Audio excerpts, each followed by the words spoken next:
Good morning. This is the Eager Beaver Show. You are listening to a True North Eager Beaver Media Incorporated podcast.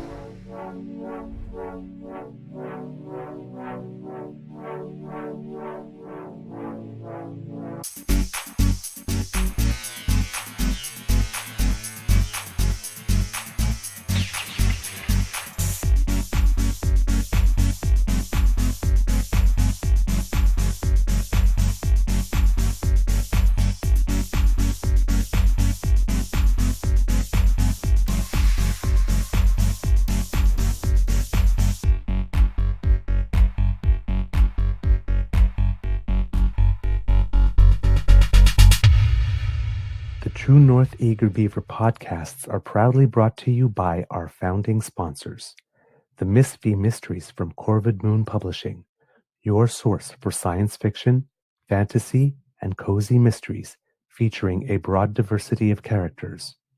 PsychicTarot.ca, book your tarot reading and unlock your spiritual journey. And the Pepper Master, hot pepper sauces made from farm fresh ingredients to thrill your taste buds and expand your mind.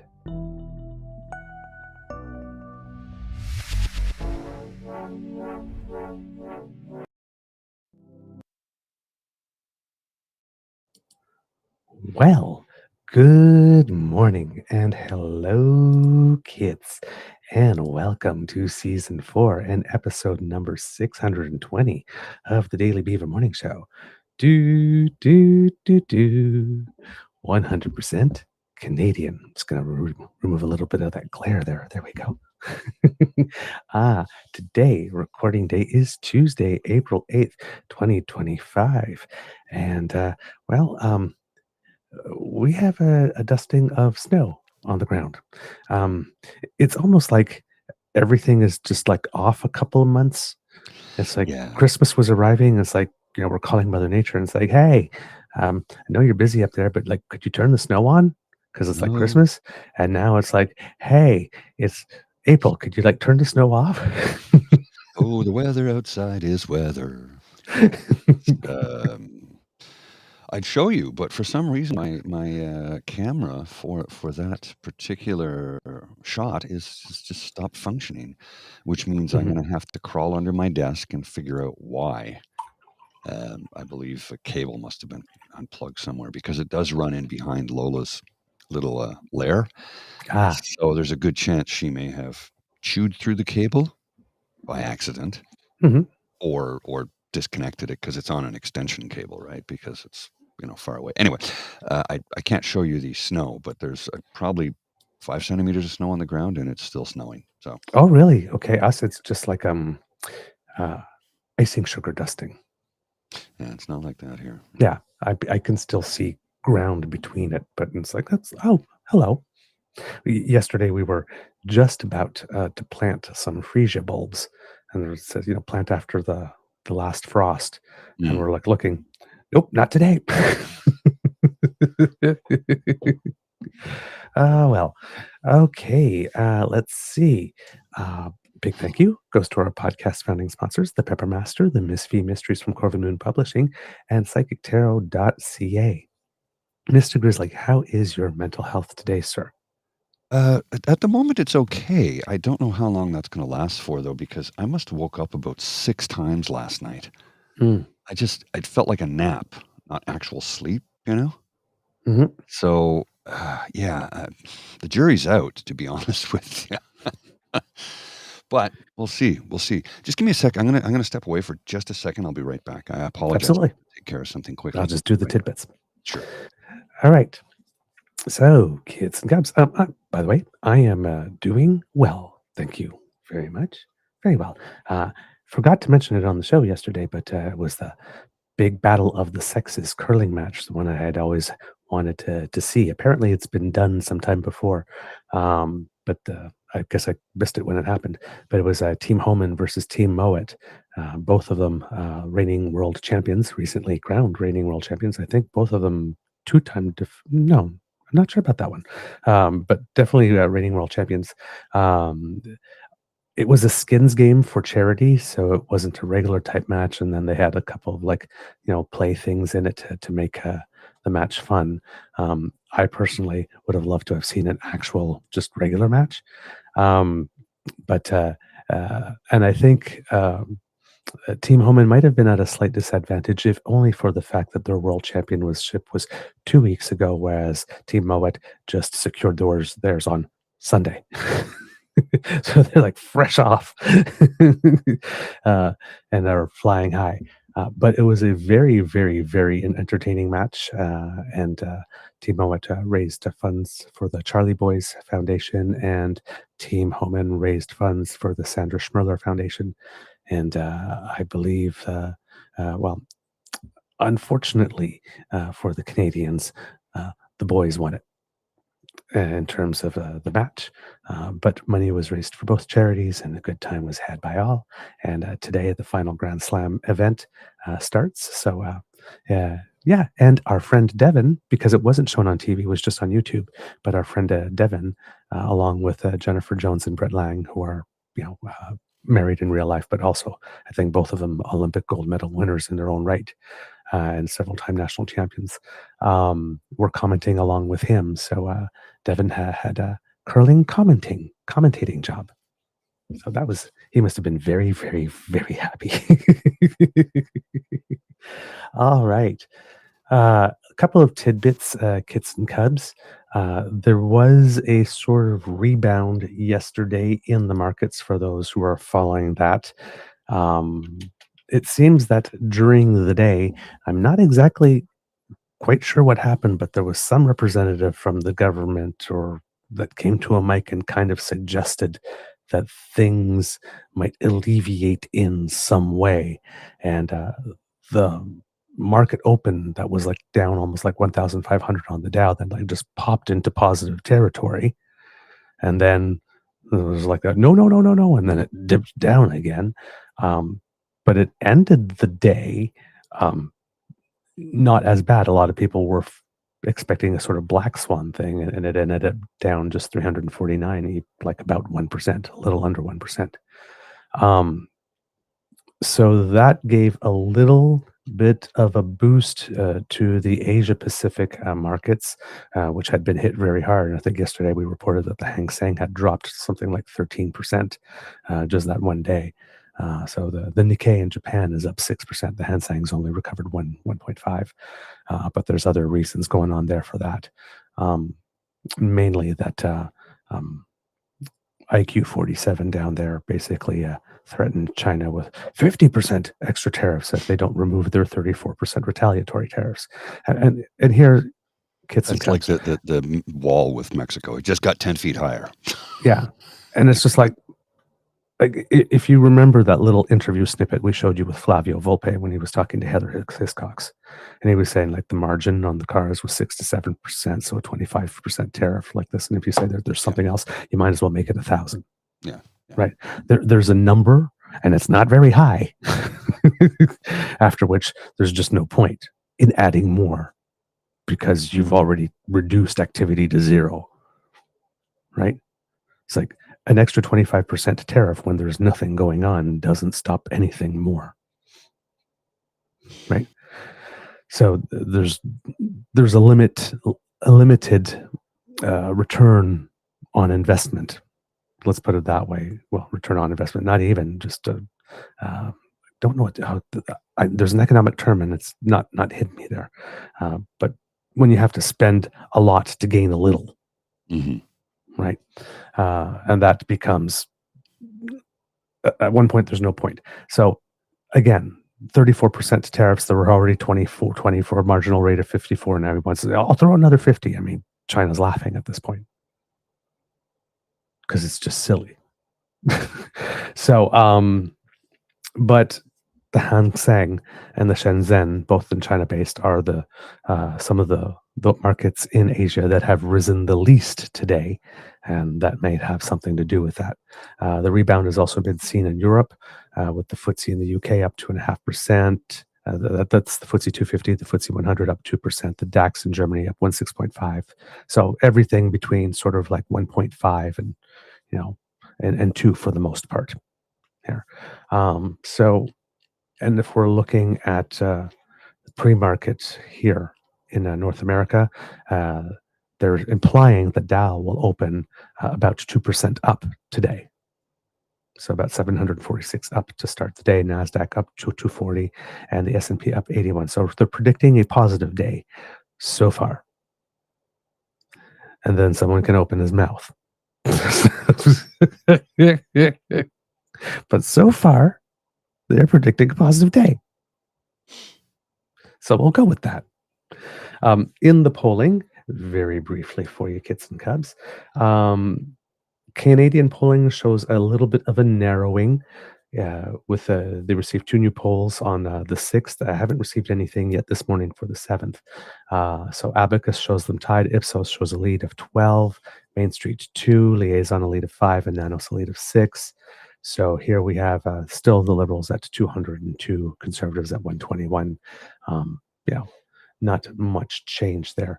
We're probably in a bit of a holding pattern, to be honest, until the debates, unless there's some news that comes up. Same thing for the CBC poll tracker. Not much movement, but a little bit more of a gain in seats, showing 204 for the Liberals here versus 117 for the Conservatives.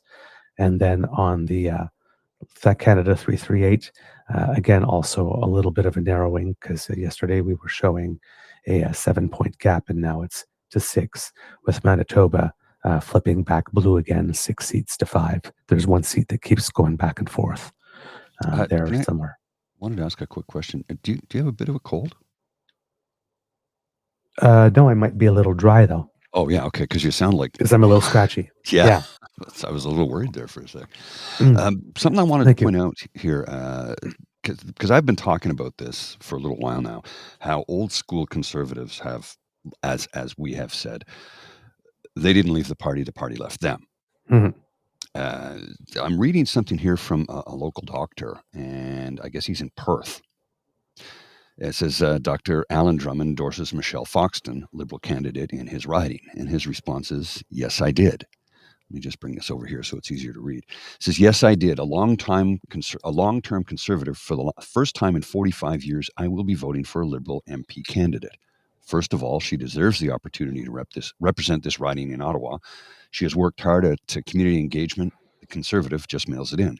Second of all, this is a unique moment in Canadian history, and I take the threat of the Mango Mussolini very seriously. In my view, Mr. Carney is best positioned to get us through the coming dark and troubled years facing our nation. Lastly, I have a visceral dislike for Mr. Poilièvre, his arrogance, his rage farming, and his Canada is broken shtick. So I'm going to lend the Liberals my vote this one time. My conscience is clear. This man is not alone in this. I've heard a lot of people have been saying the same thing. As I said, when Mark Carney declared his candidacy, I said, I think he's the right man at the right time. And I sincerely meant that then. I sincerely mean it now. We are facing a crisis, a global economic crisis, maybe a military one. We don't know. Trump has threatened to take Greenland by using the military. Are we next? I don't know. I think Mark Carney is the right man for this job at this time. And you can put your party politics or party partisanship aside for this one, as a lot of people I know are doing. And they're not even voting like this. They're not holding their nose. They're like, no, I'm voting for the Liberal candidate in my riding because Mark Carney is the right man for this job. And the amount of people I have heard who believe it or not, there are people I know that actually like Pierre Poilièvre and think his policies are good. And I'm like, what policies? He has none. Like, and we sometimes we get into heated discussions. I'm like, well, point them out. Point one policy out to me. Well, he's gonna. I go. He doesn't have any policies. He doesn't have a fucking platform. He's just he's a divider and a rage farmer, and he's got your rage up. He's not going to do anything, and he will bend over backwards for Trump, as evidenced by the fact that Danielle Smith said he's in sync with her, with Trump. So when more and more people start to say, let's do this for the country. This is the biggest most important election in our lifetime. Hmm? I don't know if we'll have a bigger, more important election. Maybe. I mean, I didn't see COVID coming either. So, Mhm. but this is a very No, big election, and people, like I said, who have never voted for anything, have never voted anything but conservative, are now changing their tune for this one. well, the thing is that um, this is not a normal election. These are not normal times. I mean, most of us who are alive in Canada today have gone through our lives blissfully, Hmm. Yes. never wondering one day really about being invaded. No. It's never been a concern before, and now it legitimately is. Because normal rules don't apply. Normal conventional thinking does not apply, right? I mean, in normal times, a candidate like Carney, too boring, not enough pizzazz, and stuff like people, Yes. the hierarchy of needs, right? Well, you're absolutely right, sir. It's we're in a very, very unique time frame. Mhm. This has never And happened before. yeah, so the ballot question, no matter how much somebody wanted it to be a carbon tax election, is leadership. Yes. It's leadership and vision. Um, yes, ability to handle Trump and defend our sovereignty and all that kind of stuff. Yes, but overall, it's leadership and vision. Who's got the jelly, right? And come on, man. The liberals are out there, like they were really proud of that line. A resume is not a plan. Director of communication, Sarah Fisher ran with that one. It's Hmm. like, yes, that is true. A resume is not a plan, but resume is better than no resume Yes. Let's see. because, Paperboy, and 11 years to get his degree. he does have a plan, and he has been laying it out. It's almost like um, it's really weird because I remember Blanchet saying that in his campaign launch that he was talking about Jacques Parizeau back in the day. He said, Hmm. "I'm going to do an intellectual striptease," and he did this over the course of 2 years. Now the timelines are shorter, but ever since the first moment that Carney launched in Edmonton, right? We can't control what the president does, but we can control what we do. Hmm. Canada has given me everything. Plan beats no plan, and started talking about the plan, Well, which Pierre lifted. the boomers are definitely going to be voting not necessarily liberal, but voting with the idea of Mark Carney as prime minister in this one. I think a lot of the boomers, even some of the old school ones who would never, ever, ever vote liberal, are going, sorry, man, he's the leader. The other guy is not. According to the polling, even young men Yes. that were like 40, 42, 16 or something like that, or 42, 21, Pierre Poilièvre Trudeau, it's like 41-40 Carney, right? It's like everybody sees it. Hmm. Everybody sees it. And it's like, and seniors was the only group that Trudeau hadn't lost yet. Correct. So he certainly hasn't lost. That's why Pierre's throwing everything at seniors, if you haven't noticed, in terms of his policy announcements. So, And then when he gets but in, he's going to change the retirement age to because, and he 67. hasn't had, exactly, and he hasn't had much for youth yet, because I think he had them in the bag. Yes. And if Carney was already leading 41-40 with youth before certain of these announcements, these might help him. Because the battle for the youth vote is one of the undercurrents here in this election. And I do hope Kit PNC Bio is with us today, because I would see it in the chat that he's been asking. It's like, when are we going to talk about this? I was like, today is your day, sir. So, housing and trades. There have been dueling policies now from now that we have them out, right? They didn't come out at the same time. Sometimes Mhm. everybody will make a announcement on something on one day, and then you compare on the one day. And sometimes things trickle out at different times in the campaign. And with Mark Carney, there's been a couple of days where he's had to cancel whatever his planned announcement for the day was going to be because he had to put on the prime minister hat. Yes. So, for example, his recent announcement about the CBC, which we'll get into in another episode, that was something that was planned for one earlier, I think, in the campaign. And I was like, oops, nope, got to fly to Ottawa. Canceling this event tonight. Will not be making that announcement. Let's put it on the schedule sometime else. I got to go put the prime minister toque on for the day. Yeah. So I'm not sure if this was the case for some of these, and that's why they came out differently. But the thing is, the day of the housing announcement, however, was the day that the Paul Chang thing was going on. Because the Paul Chang thing was going on, the housing announcement may not have gotten as much play. Now, interestingly enough, it did manage to break through despite that. If you were watching the newscasts and that type of stuff and watching what was circulating, it did break through. But it had competition. Self-inflicted competition, right? And that's another reason why I'm suggesting malpractice, because somebody there should have known that the housing policy plank is such a big one. It's massive. It's like, just kill any other noise. Sorry, dude. Too bad for you. It happened on housing day. Got to cut you. Bye. What's Poilièvre been trotting out for the last couple of years? Build the homes, build the homes, build the homes.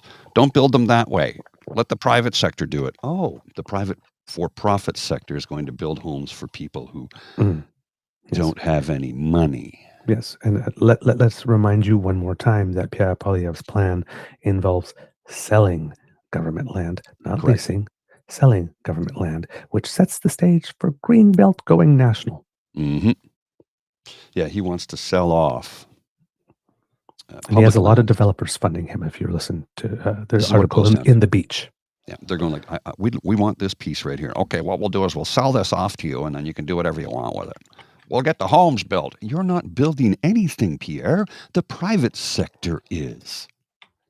Carney's plan, along with Sean Fraser, the housing minister's plan, is to build homes for Canadians. Government homes built for Canadians, like they did in World War II, at the end of World War II. And by the way, those houses are all over this city, still standing. Yeah, so they have this here on September 11th, 2023, breachmedia.ca, Poilièvre's anti-elite Tory stack, Poilièvre's anti-elite Tory stack top council with corporate lobbyists. Nearly half of Conservatives' new governing body are lobbyists for oil, pharma, pop-up came on, oil, pharma, real estate, and anti-union companies. I guess, and then Press Progress has an article that they put out a while ago about the number of developers that are hanging around since he won the leadership. Well, so if you, I believe Nate Erskine-Smith is the housing minister now, isn't he? Yes. Yes. Press Progress here, September 5th, 2023. So around the same time as the breach, big real estate executives among top donors to Pierre Poilièvre's campaign. Conservative Party's donors list includes names of real estate investors and developers that are buying up affordable housing across Canada. When he turns around and says, you can't trust the guy that made it harder for people to rent to fix the housing program, fix the housing problem, when he points to Carney because he was with Brookfield, and apparently Brookfield was Carney's company now, his company. Yeah, he owned the whole thing. Yes, he owns it. So implying that he pocketed the money personally, right? Yes. If he's saying that, again, party donor list includes names of real estate investors and developers that are buying up affordable housing. Therefore, by Pierre's own statement, he can't fix the problem. He can't be trusted to fix the problem. He doesn't want to. But your rules See, this is why you have to be careful what you say when you make those types of grand, big statements, especially if you happen to be doing it. Mm-hmm. As we pointed out with the indigenous issue, the whole reason he can't let go of Aaron Gunn is because he'd have to step down the very next second. Yeah. I was like, well, because if Aaron Gunn goes, is okay, well, Aaron Gunn said this. Well, on this day, you said this. Because Pierre keeps on saying what page. So the journalist is going to now show up with the page. On this day, you said this. Why aren't you gone? Yeah, he kind of set himself up for that one, didn't he? Show me the page. Show me the page. Well, I have several of them right here. I'm just, when I say, one, you got to be nice on the way up, and two, be careful of what you say. If you're trying to win the nanosecond all the time, you're not playing the long game. And when you keep on trying to win the nanosecond, you keep on planting little seeds, and those are the ones that are going to grow into stuff that you're going to trip on at some point. Yeah. Right. So, Pierre, as we know, because he made this pronouncement before the campaign, is going to offer a cut on GST on new homes of up to $1 million. That was his original plan. And then the election came and he raised it to $1.3 million. And it doesn't have to be your first home. So if it's a new home, I'm guessing if it's still a new home, not just any home, because there's no GST on homes that are not new. So on new homes, if it's not your first home, it applies to you as well. So he has the cost of offering the tax cut on homes of 1 million, and he's added the extra 300,000 and added allowing people for it to not be their first home to make it cost more. All right. Mm-hmm. Mark Carney just came in with the opening bid, like you're playing poker. Okay, this is how much I need to be in. Okay, no GST, homes of 1 million. First time buyer. Boom. So matched the original policy. Right. That's about it for that. Pierre's policy will remove about $50,000 from the cost of a home. Carney's will remove about $40,000. It's a great policy if you're already saving for a home and you're really close and you're just $40,000 or $50,000 short. Mm-hmm. But for everyone else, that don't do much. That doesn't do much. It also increases competition. So because how many number of those people are now entering the market, bidding for the same amount of homes, and we don't have the supply. Well, the GST, is it only homes that cost $1 million, or is it homes $1 million and less?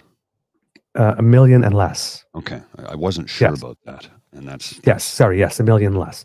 So $1 million's the ceiling, right? Okay. Yes. So yes, but the point is you have to have enough money to be close to buying a home and being $40,000 or $50,000 short for you to be elevated into that. For people who were able to just afford it, yes, they get a little bit of a break. But for people aspiring to get one and can't already do it, that's who that does something for directly. Right. It's out of 42 million people. So I'm just looking here at the Ottawa housing market overview. I'll put this on the screen for you. So it's got some numbers for you that I think you'd find interesting, sir. I'll put this up. So you can see here. Oh, do I have to blow that up? I think I have to blow that up a little bit. There we go. You might. There, we can read that now. Can you read that? I think so, huh? So all property types, average home price is $669,945. A single family home is $820,000. A townhouse is $580,000, and an apartment is $432,000. Is that averages for Canada? Ottawa housing market, February 2025. Mm-hmm. So for all property types, 809 transactions, 31.1% increase 1 month change, 8.7% decrease over 12 months. But a single family home average price is $820,000. Mm-hmm. Wow. So, like I said, the number of people that policy is helping concretely, right, out of a population of 40 is not very many. No. Not very many at all. It really isn't. So, and that was, and then the rest of Pierre's policy seemed to have been is to fund that using the housing accelerator money. So therefore, no housing accelerator, which is actually contributing to homes being started. Yes. And then him wanting to retain funding from municipalities if they don't embrace the freedom to build homes the way Pierre commands them to.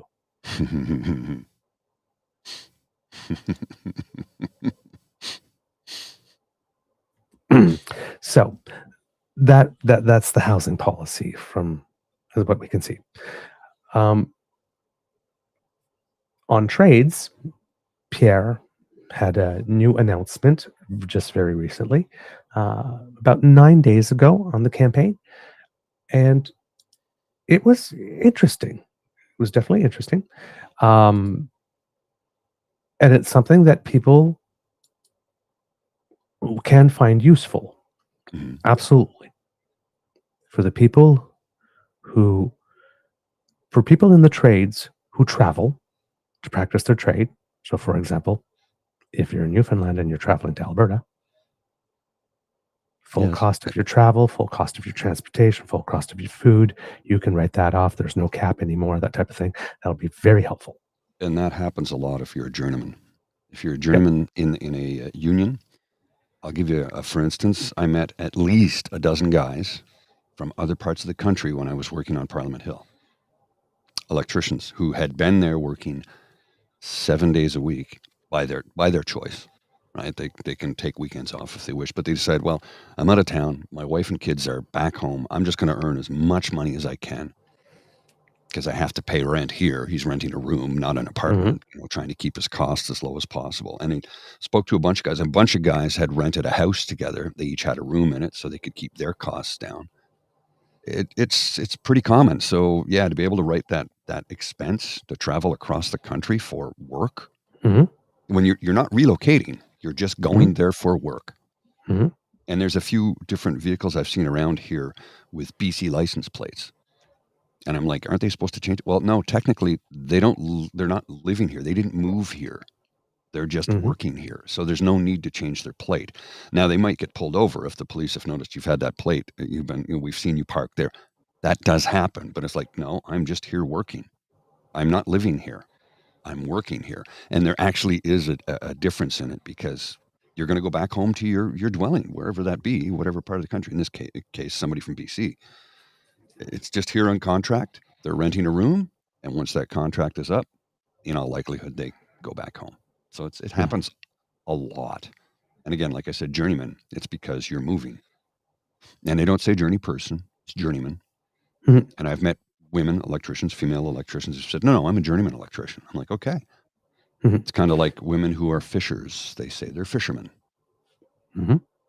Not fishers, I'm just going by the people I've met in the trades, right? Yes. So now, when Mr. Grizzly speaks of journeyman, for the purposes of this credit and the way that it is applied, you don't have to be going that far for that long. You could be just going for like a 3-day job somewhere, so long as it was 150 kilometers away from where you live. Right? Because there was something there too. That distance is being reduced to 120, and you're not obligated to have to stay overnight now in order to claim it. Right. Well, so that is a good thing. You can do 240 kilometers back and forth in one day. Still come home with your family. Right? I've done it. So, but it's hard. It's difficult on your it's vehicle hard. and difficult on you. Yeah.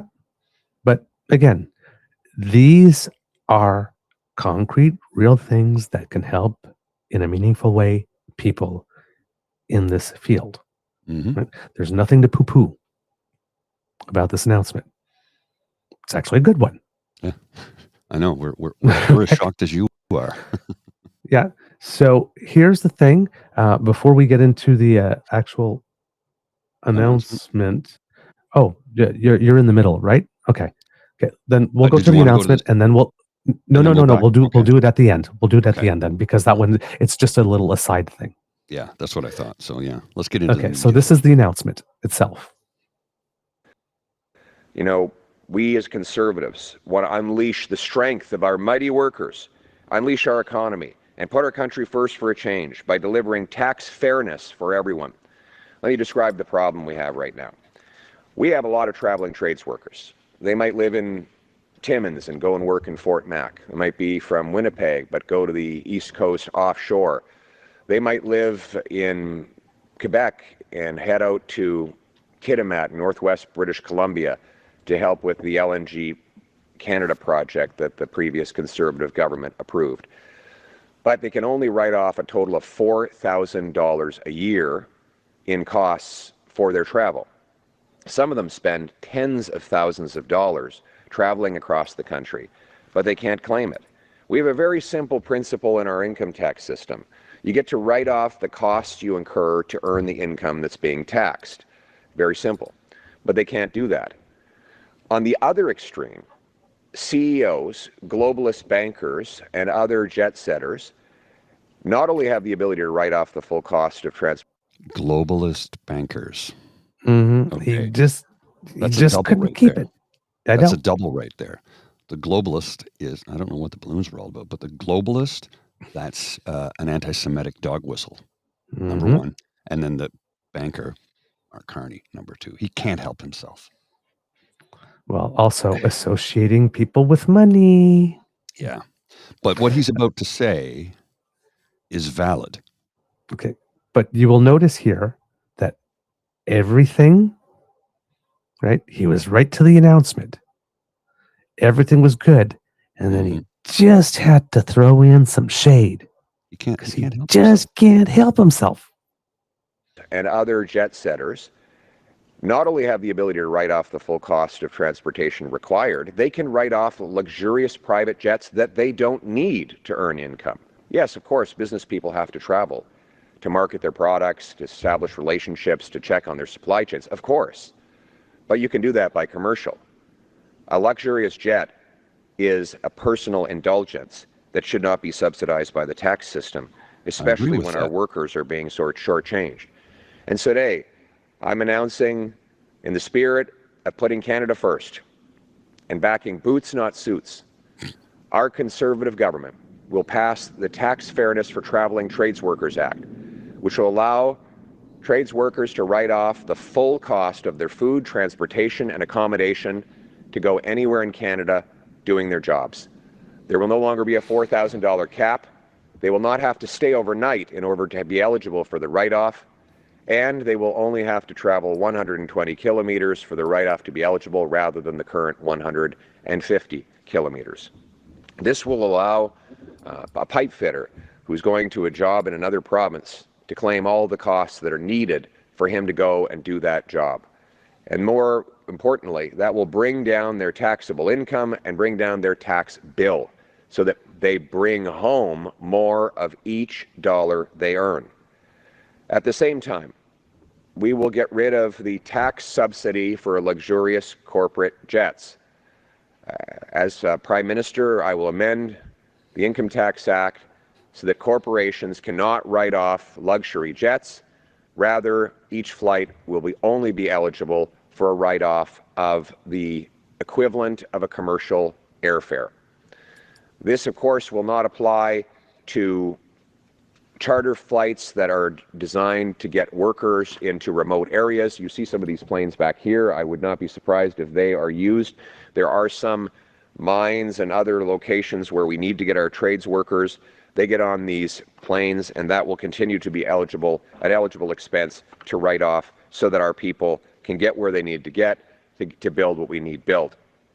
Now, we can ensure that Conservatives will always put Canadian workers first for a change. And we know that this is important now, more important than ever, because for the first time in Canadian history, the people who build our homes cannot afford to live in them. More money is spent for a new home on bureaucrats in government who block the home than on the carpenters, electricians, and plumbers who build it. I got to interrupt there for a second. The first time in Canadian history? Come on. Come on. Housing has been outrageously expensive for the last 30 years. We'll continue for another minute. Our workers have been under assault by the Liberal government C-69, which blocks pipelines, mines, and other key projects. The energy cap, which will stop Alberta and Saskatchewan and Newfoundland from growing their oil and gas sector. The anti-nuclear agenda of Stephen Guilbeault, still a Liberal minister, trying to block power stations and small modular nuclear reactors. It takes 17 years to get a mine approved in Canada. Meanwhile, a small corporate elite takes Canadian money out of our country into other places. $500 billion of net investment has flown to the United States, more than. Okay, that's about for that.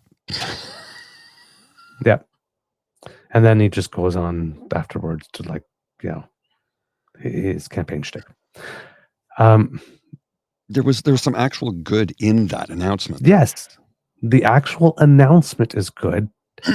Packaged that way. Why? It was a good announcement. I agree with what he is None saying. None of the rest was necessary. None of it was necessary. No. He just can't help himself. Yeah. But you're right. You were saying it was a good announcement. It was. It legitimately was. What he's saying is something that should have happened a long time ago. Mm-hmm. Yes, and even, you know, the framing, you know, it's like, who are you and what have you done with Pierre Poilièvre? Because you're sounding a bit like Jagmeet Singh there. Yes. Yeah. Now, you notice he had trouble getting it out when he was saying he was going to not allow the corporate jet. Like this, it was not natural for him. Well, and remember, he has dinners in houses that are so large they have their own area code, or their own postal code, sorry. Yes. With individuals who run private health insurance companies in the United States of America. Yeah. Right. So listen, right. Credit where credit's due, though. It's a good announcement. It's a good plan. I like it. Yes. I agree with and when he throws shade, he commits. He goes all the way. But he did. He sounded more like Jagmeet Singh on that one, because that is more of a the workers rise up and take. You know, that was really NDP class warfare. Well, NDP very, very left leaning policy, which is a surprise because Pierre Poilièvre is not a progressive. That was a very progressive policy. I think he's trying to get back the people that basically a long time said, look, we know you voted against raising minimum wage. We know you voted against unions. We know what you've done. Mm-hmm. So he's trying to get these people back. And again, I agree with it. It's a good policy. I'm not going to lie. It's a good policy. Conservatives have a strategy of actively trying to separate blue-collar union from white-collar unions. Yes. Yeah. The professional unions and the professional bodies are all dictatorships and whatnot like this, but the blue-collar unions, well, we're on the side of the workers.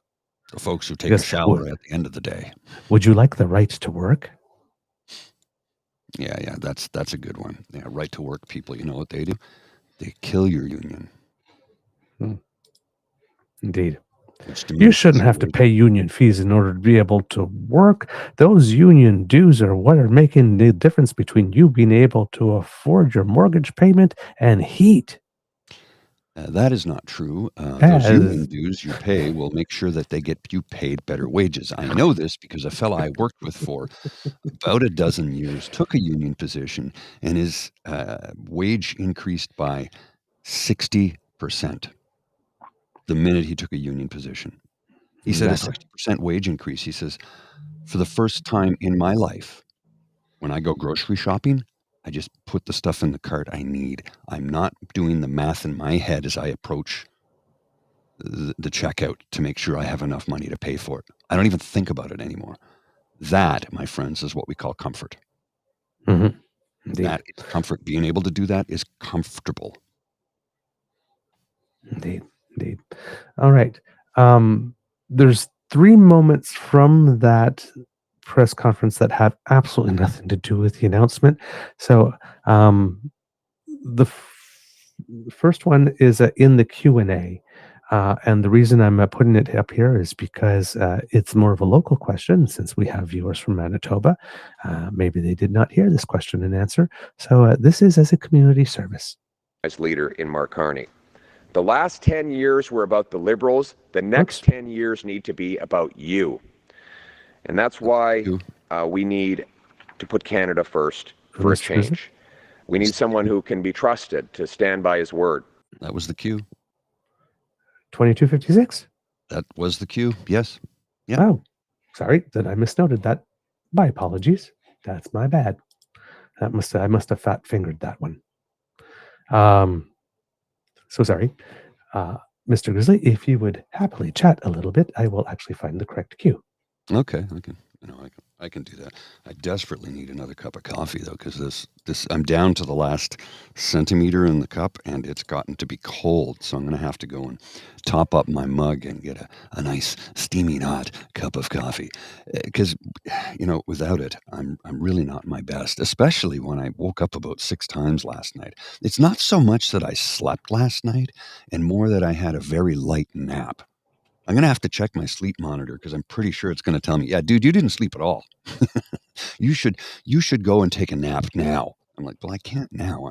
I'm kind of busy doing a thing here, doing what we'd like to think is a public service to try and inform Canadians and keep them up to date with what is going on with our current election. So, yeah, this is me trying to help you out. Help me help you. Help me help you. That was my Jerry Maguire, Cuba Gooding, that scene, if you remember that. Jerry Maguire. All right.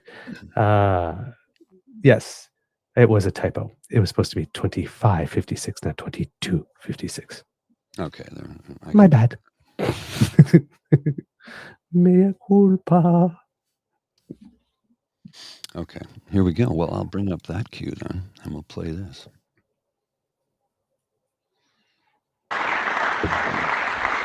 Hi there, Eddie Huband, City News Winnipeg. I just have a question about 2 key infrastructure projects. The Port of Churchill, which the federal government recently contributed or promised $175 million in funding for maintenance and things of that nature. And then the North End Sewage Treatment Plant, another project that the federal government has contributed over $150 million in funding. And even with that, it's still drastically underfunded. My question is, if elected, would your government be continuing to support these projects financially and picking up the tab of what the current government has promised, so to speak? We'll honor those funding commitments, but more importantly, we'll get it done. Right now, infrastructure projects are ensnared in endless delay and bureaucracy. So it takes years to get the permitting. We're going to have a simple rule. There is a reason for that. It's called guardrails, guidelines, safety, requirements. And how much do you want to bet he took the project that took the longest to approve and get and say that's the standard? No, there's environmental studies that have to be done, geology studies that have to be done, effect on the neighborhood that it has. There's so much that goes into these projects. Meaningful consultation with First Nations. I'll give you Indigenous I'll give you peoples. a one-off, for instance. Folks who live in the city of Ottawa might be familiar with a place that used to be called the James Street Feed Company on Bank and James, and it became the James Street Pub. The land was bought up by a pub owner, construction company in this city. I'm not going to mention who. And what they did was they waited till the lease was up for renewal, and they quadrupled the cost, knowing full well that the company that was, the business that was there couldn't cover it. So they moved out, James Street moved in. It was the reason that was done was they owned the land and they had wanted to develop it into what it now is, a condo building. So I think it's 5 or 6 floors. It's still under construction. That started about 15 years ago. They had the plans on the drawing board. That's how long it takes to build a single condo building. They had bought the land. They owned it. They had to run a pub until such time as they could get all the permits in place, because all the things have to go through. And do you hear them complaining? No, they know how it works. They're a construction company. They know the checks and guardrails are there for reasons that you might not understand. But he's going to try and make an example here. Rule, one and done. One environmental review, one simple application. Doesn't work that way. And in the case of large-scale industrial projects, no more than 1 year to get a permit. We'll also I've also announced that we will expand and we will build up the port of Churchill. I think we need to come up with a plan to export our oil out of the port of Churchill. Of course, that could be done either by rail or by pipeline. That will not happen unless you repeal this Liberal law C-69. Churchill will never be a big functioning port if the Liberals get a fourth term in power, because their radical environmental agenda will prevent anything from getting built. After the lost Liberal decade, it takes 17 years for a mine to get approved. It is impossible to get a pipeline built. They're capping our oil and gas. Impossible to get a pipeline built. Really? Correct me if I'm wrong, sir, but didn't the lost Liberal decade build a pipeline? Yep. And there's an LNG terminal that's about to open. Again, Liberals did that. Yep. Lost Liberal decade, can't get a pipeline built, but they built one. The first one. You know what lost Liberal decade is, right? So he's relying that a lot of us weren't alive for the Great Depression. Yes. But that's what they were saying back there. So he's basically saying that the last 10 years was the Great Depression under the Liberals. Nice try. Sector and taxing our industry with a big industrial tax that'll drive jobs out. After we can't have a fourth Liberal term of costs and crime up and our economy down under the American thumb. We need a new Conservative government to put Canada first for a change by approving pipelines, getting things built, unleashing production, bringing home our jobs so that we're strong enough to stand up to the Americans from a position of strength. Thank you very much. All right. That was a lot of words to say yes. Wow. He supports the plan for the Port of Churchill project and the northern sewage treatment plants. He didn't actually specifically speak of the northern sewage treatment plants, but he said yes. So I'm assuming he said yes to both, and I will be generous today. One would assume, yes. But he said he will support that in the first 5 seconds, and then he went on and on and on and on and on. Yeah. Just say yes. Just say yes. Yes, I will get it done. Yes. Ooh. Ouch. Would have been way more effective an answer. Western Select crude is currently at $48. Wow. That is massive layoffs coming. $48? They can't, that's not profitable. Damn.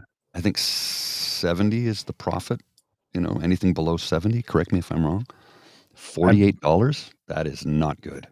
Oh, Mr. Grizzly, go to oilprice.com. Mm-hmm. There's a chart there. Unfortunately, there seems to be a pop-up that wants to put itself right on top of it.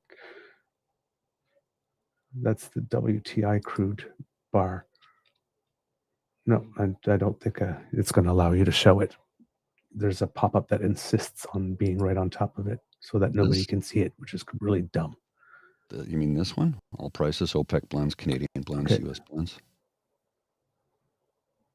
Oh, I see the pop-up Wow. there. Yeah. There we go. There's the graph. Look at Did that you see that drop off? 72. Holy crap. It's at 60. That's U.S. Wow. Damn. Dropped by $10, $11. So that's WTI though, right? Yes. So, but it's similar. Wow. Gee. Yeah, and here we go. Western Canadian Select. This is not good. It was April 2nd. It was $59. As of this moment, it's $48. And that's US, right? Yes. Let me just put the whole graph up here. I believe all pricing is in US dollars. Yes. Yeah. Yeah. Look what it. Wow. Yeah. So Danielle Smith, I'm not sure which day it is that she said she posted that meme saying Alberta wins. But premature enunciation? You think? Because you didn't get tariffs of 25% on oil, and you didn't get any export tariffs, but now the value of it just went, If memory way to go, serves, Danielle. if memory serves, I do think it is $70 is the ideal range for it to be in to be profitable. But correct me if I'm wrong. I remember reading something about that. The last time I read that was back in the Harper days, so I have an idea the number has changed a little bit. Yeah. Big win.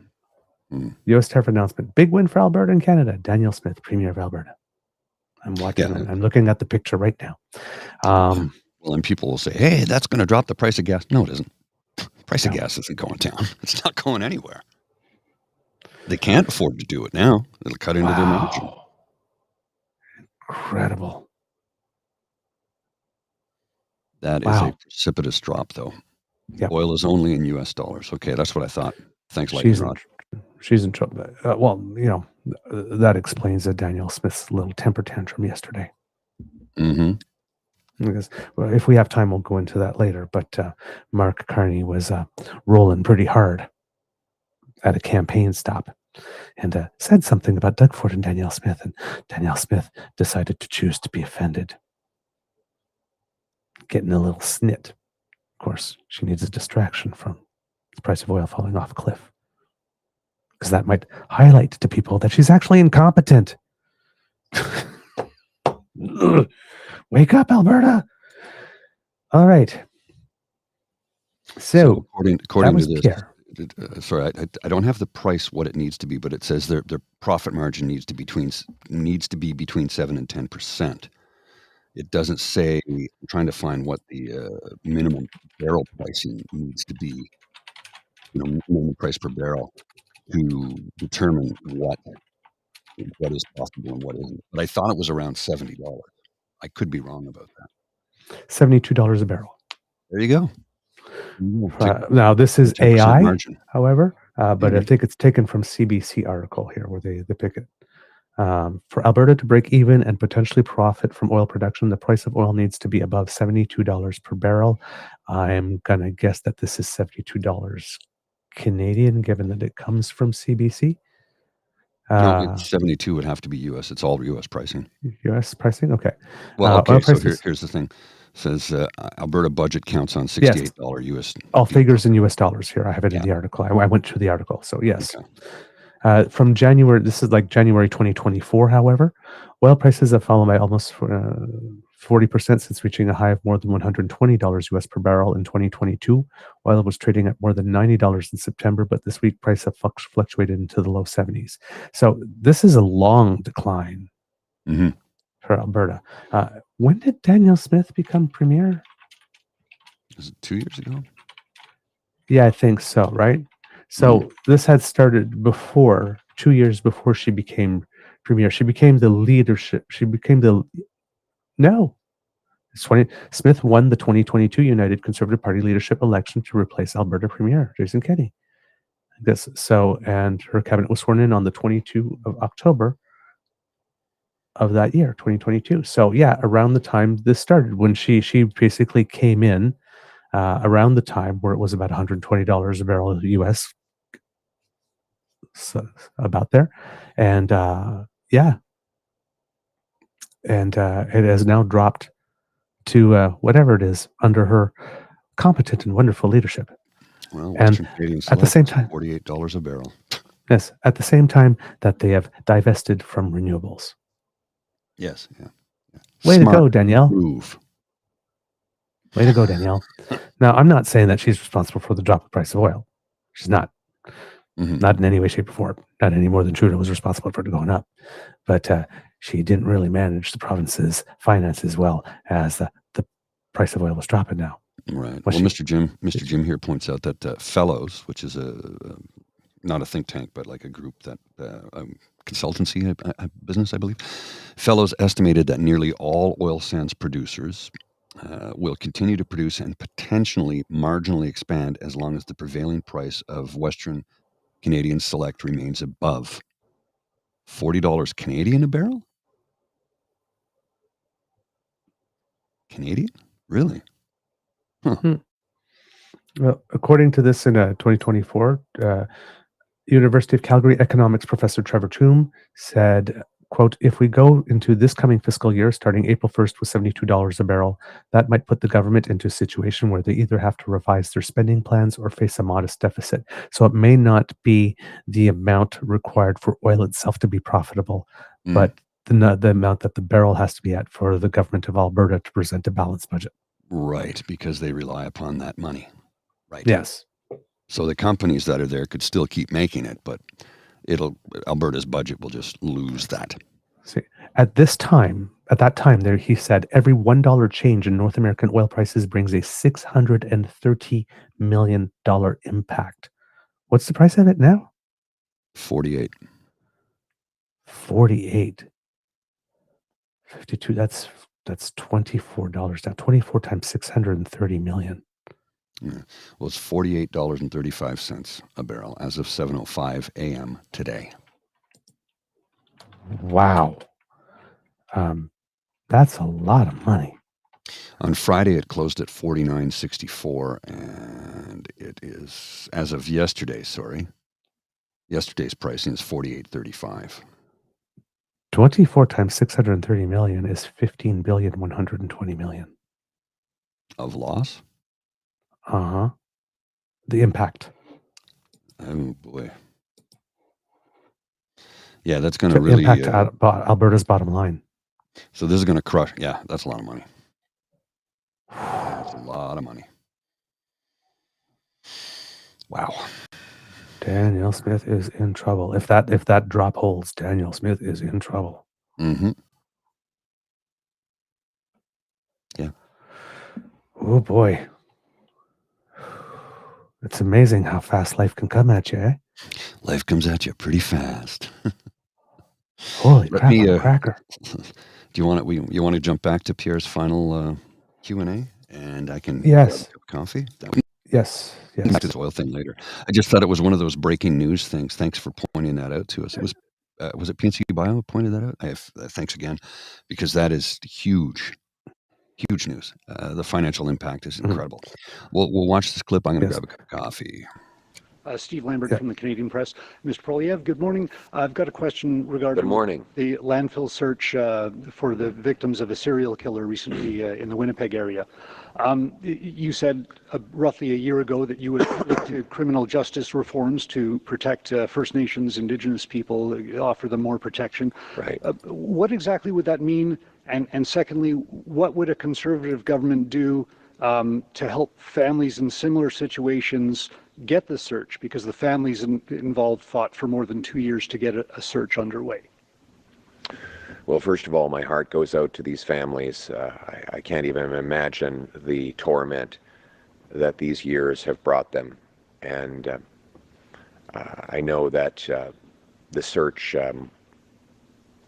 is necessary, and even though it is very painful for those involved. Unfortunately, First Nations people are disproportionately the victims of violent crime. The lost Liberal decade of catch and release laws has turned loose the same repeat offenders over and over and over again. I can only imagine the terror that some communities live in, where an offender keeps coming back to physically attack and even kill members of the community. But constant bail, parole, house arrest, not second or third chances, but 75th chances for the same offender. This crime and chaos is the direct result of Liberal C-75, catch and release, Liberal C-5, house arrest, and there's also C-83, which allows the most brutal offenders, including Paul Bernardo, out of maximum security penitentiaries. Giving the Liberals a fourth term in power will only unleash even more crime, victimization, and drug overdoses for all Canadians. That's why it's time to put Canada and law-abiding Canadians first for a change, with a new Conservative government that will repeal the soft-on-crime laws, lock up repeat offenders for good, secure our borders, and fight against drug addiction. We will, as I said the other day, bring in life sentences for mass fentanyl dealers, gun smugglers, and human traffickers. Human trafficking targets disproportionately First Nations people as well. And that will allow us to protect all the people of our country and put the safety of Canadians.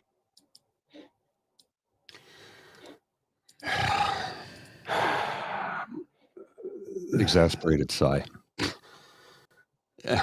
He didn't even answer the question. Indigenous people just do not exist. According to him, yeah.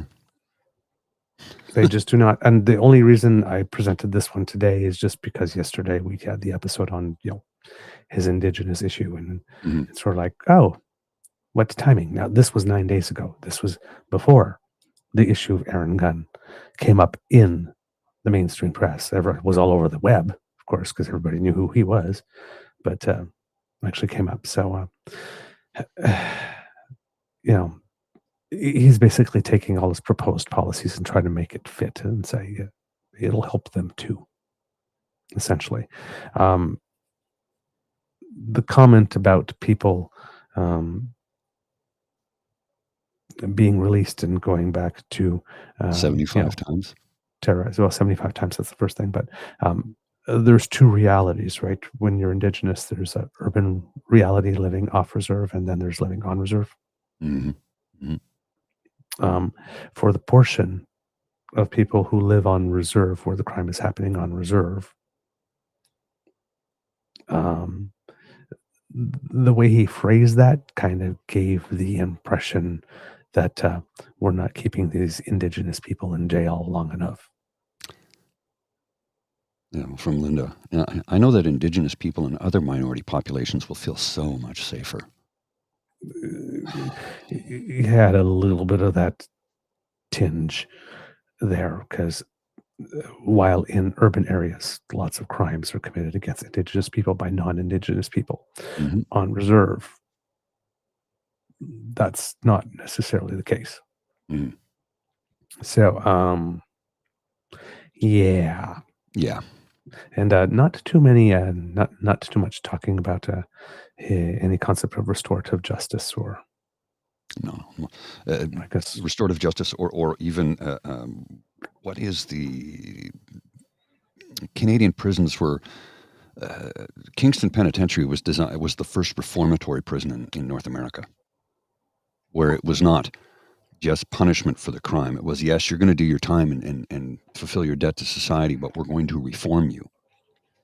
That was the idea behind it originally. I mean, it didn't end that way, but it started out as a reformatory prison. I shouldn't say it started out as a reform. It became a reformatory prison, and it was the first in North America. But he doesn't want to reform anybody. He just wants to punish those he sees as beneath him.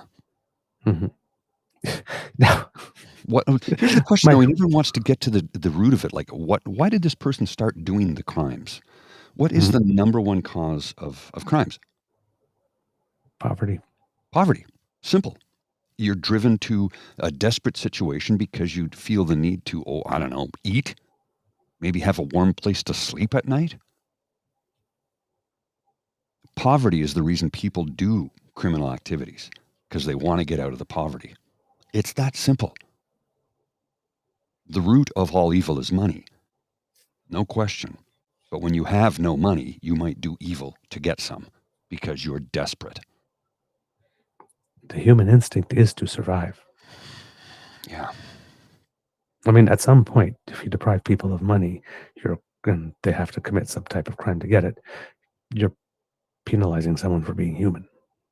Well, I have a woman I used to know a long time ago. We haven't seen each other in about 20 plus years, but she worked at Central Booking.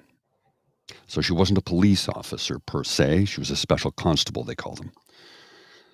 And after a while, her sister said to her, you need to move on from that job because it's making you a bitter person. Because all you see, how do I put this in a term that we can relate to? You see members of society that have been ostracized and marginalized to the point where they are desperate. And you start to hate humanity. because you never see the best of people. You only see the worst of people at their worst times. And she had told me several times, she says, you know how many people will go out and do a petty crime just so they can have a warm place to sleep and a couple of meals? Mm-hmm. That's probably what he's referring to.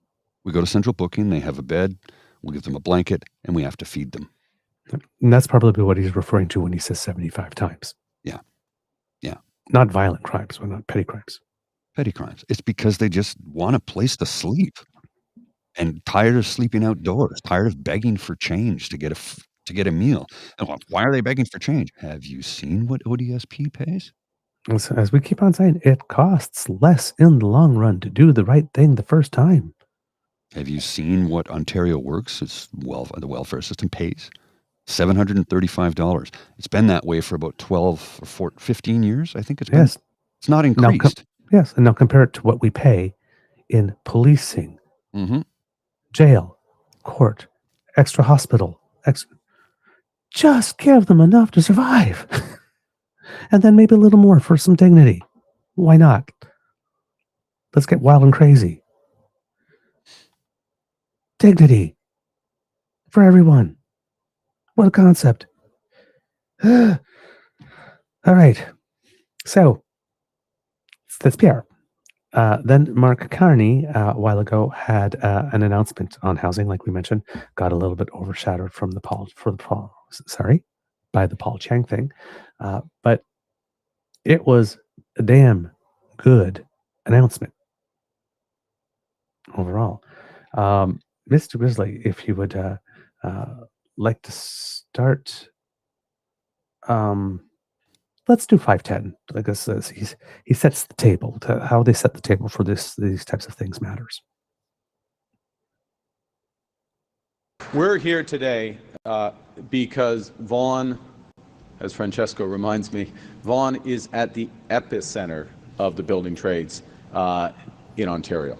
And it's home to extraordinarily skilled women and men who are literally building this country. And extraordinary is exactly what we need right now because, as Gregor and Jennifer just alluded to, these are not ordinary times. We are facing the biggest crisis of our lifetimes. And we are going to build our way out of it. President Trump is trying to fundamentally restructure the U.S. economy, and that means our economy will have to change dramatically. As I made clear to the President in our call last week, I will reject all attempts to weaken Canada, to wear us down, to break us so that America can own us. That will never happen, ever.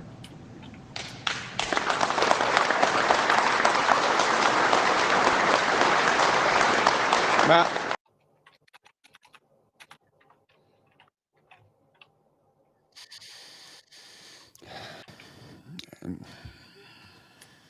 Right? Here's the thing with Carney, right? The quiet, calm confidence coupled with the message that, yeah, it's going to be tough, but ultimately we can get through it, I guess, and we'll be all right, even thrive. And we can do it.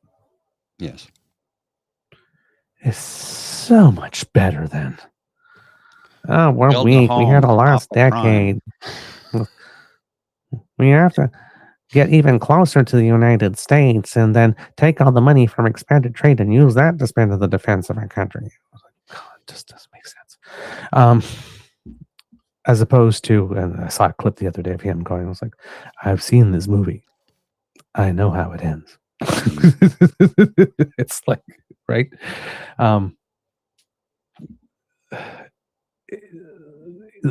The difference in tone and approach and whatnot is just palpably, one is just more magnetic than the other. It just has to be.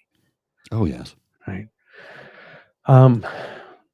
Okay, let's go to 708, sir. I'm already queued up and ready to go. All right. I'm on top. Don't worry. I know I'm that. the producer. I got the production thing down. I know that. I just need to know what the cues are in advance and I can map them. sur les autres.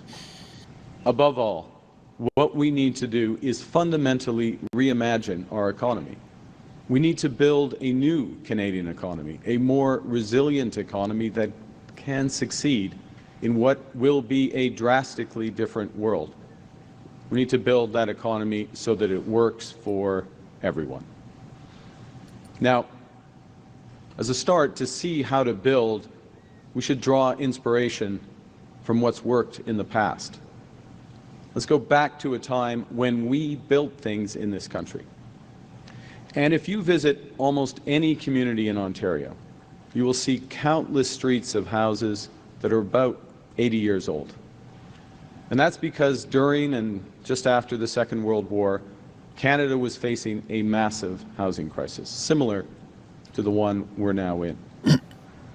In response, the government of the day built tens of thousands of affordable starter homes for returning veterans and their families. Many of those homes were built by skilled tradeswomen, like our friends from the Sisterhood here today. You see, the Liberal government of William Lyon Mackenzie King had a plan. They created new agencies to oversee the construction of homes. They found ways to cut costs and to cut the time to build. They built, in the process, entirely new industries, and it worked. Canada built its way out of that crisis into post-war economic strength. Decades of rapid growth, decades of prosperity. Today's reality is that even when Canadians, particularly young Canadians, are doing everything right, when they're getting a good education, they're studying hard, they've secured a well-paying job, they're saving up, they often have barely enough to pay the rent, let alone to afford a home of their own. On average, across this country, it takes over 4 years to save for a down payment. For first-time buyers, it's 6 years. In markets like Toronto, even longer. Okay, I gotta interrupt here for a second. 4 years to save for your first time? 6 years in Toronto? I don't know where he's getting those numbers, and I say this because the announcement that you could add another 5,000 to your TFSA came as, if I had 5,000 to save to begin with. Yeah. So I don't know where he's getting these numbers because they sound a little off to me, because I know most people who are buying their first home have only been able to do it with money their parents gave them. Yep. I don't know anybody who saved up the down payment on their own. No, that's not true. I knew one couple who did. And to do it for 2 years, he worked 70 hours a week. She worked 70 hours a week. He only ate like bologna sandwiches. I mean, their health took a shit kicking. They cut everything out. No coffee, no tea, no alcohol, no sugar. Like literally it was bare minimum. And he said, I wouldn't do it again. It cost me my health and I'll never fully recover from it. But yes, we saved the money and we bought our first home. But I would not recommend doing what we did. So I don't know where he's getting these numbers. They sound suspect to me, but that's just my personal opinion and my lived experience. We'll continue. Simply aren't enough homes, so housing is just too expensive. Now, it doesn't have to be this way. We have solved a housing crisis before in our past. We can solve the housing crisis now. It's time to build. And my government has a plan to do just that. We have the experience, much of it standing behind me, and we have the resolve to get this done. Today, I'm announcing that my new Liberal government is flipping the script on housing with a new approach to build faster, build smarter, and to build more affordably. Unlike Pierre Poilièvre, who thinks slash and burn is the answer to every problem, we're going to address failures in the housing market head on. And we're going to unleash the power of public-private cooperation at a scale not seen in generations. Our goal is to double the pace of housing construction to almost 500,000 new homes every single year. Homes you can afford to buy. Homes that are more sustainable and cost less to live in. Homes made right here with Canadian ingenuity, Canadian labor, Canadian products, including mass timber. The first part of our plan is to create an entirely new entity, Build Canada Homes, a lean, mission-driven organization that will do several things. First, it will act as a developer on new affordable housing projects. It will catalyze a new housing industry. It will provide financing for affordable home builders. Notre plan commence par la... Okay. So, pretty interesting setup again. And notice the specific mention to using Canadian resources, particularly the timber industry, considering that there are tariffs on softwood lumber about to come. Mm-hmm. Right? And remember when we had the talk about Justin Trudeau announcing on the way out high-speed train? Yes. Right? And will it get built? Will it not get built? And I said the odds that it would get built actually are greater considering this trade war, because if we're not shipping that steel, Yes. and if we're losing the jobs, we've got to put people to work in other ways. Well, He's doing the same thing with housing now. And I discovered something recently about the high-speed rail plan that nobody seems to be well aware of. The first stage has actually been completed. It's on to the second stage.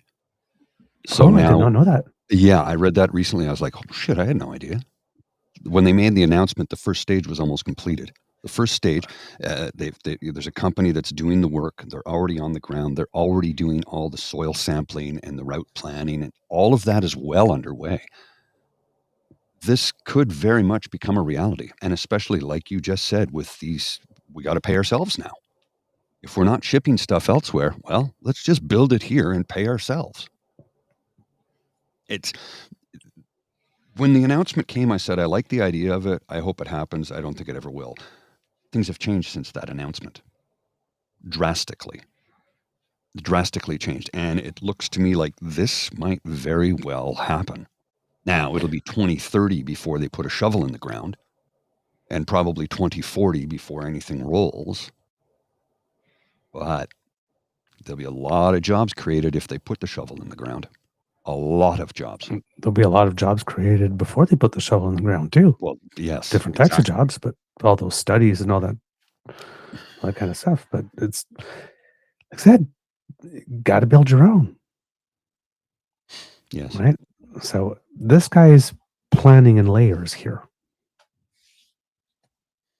All right. Let's continue. 1 second, sir. I'll just bring up the feed here so we can watch, listen, and learn.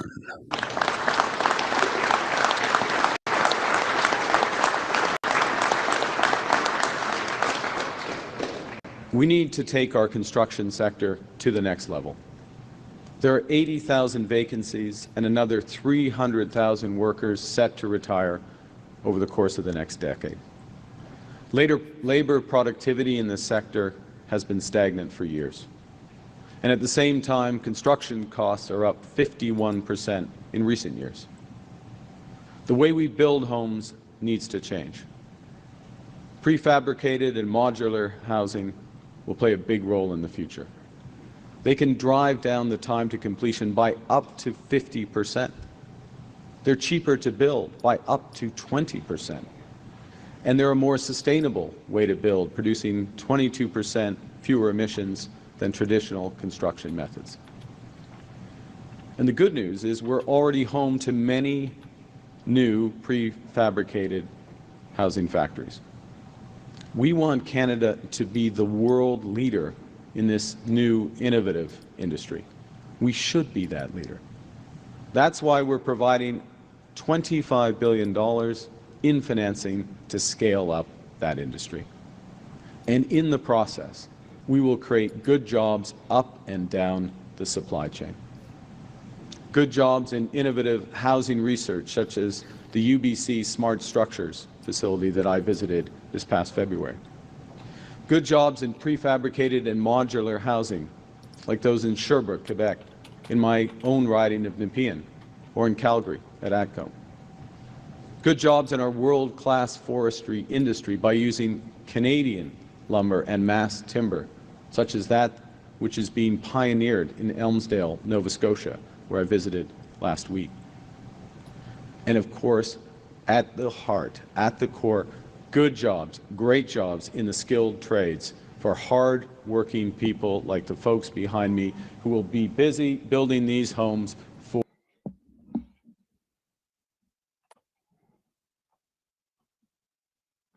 All right. Again, the way he does the education piece, again, puts it out in layers. He brings us along with him. And he's not, why. He's simplifying it too. He's not speaking above everybody's heads. He's bringing it down to a level that I'd say the vast majority of people can understand. But what is it when, talking down? When you exactly when the federal government has to release has a press release. Yes.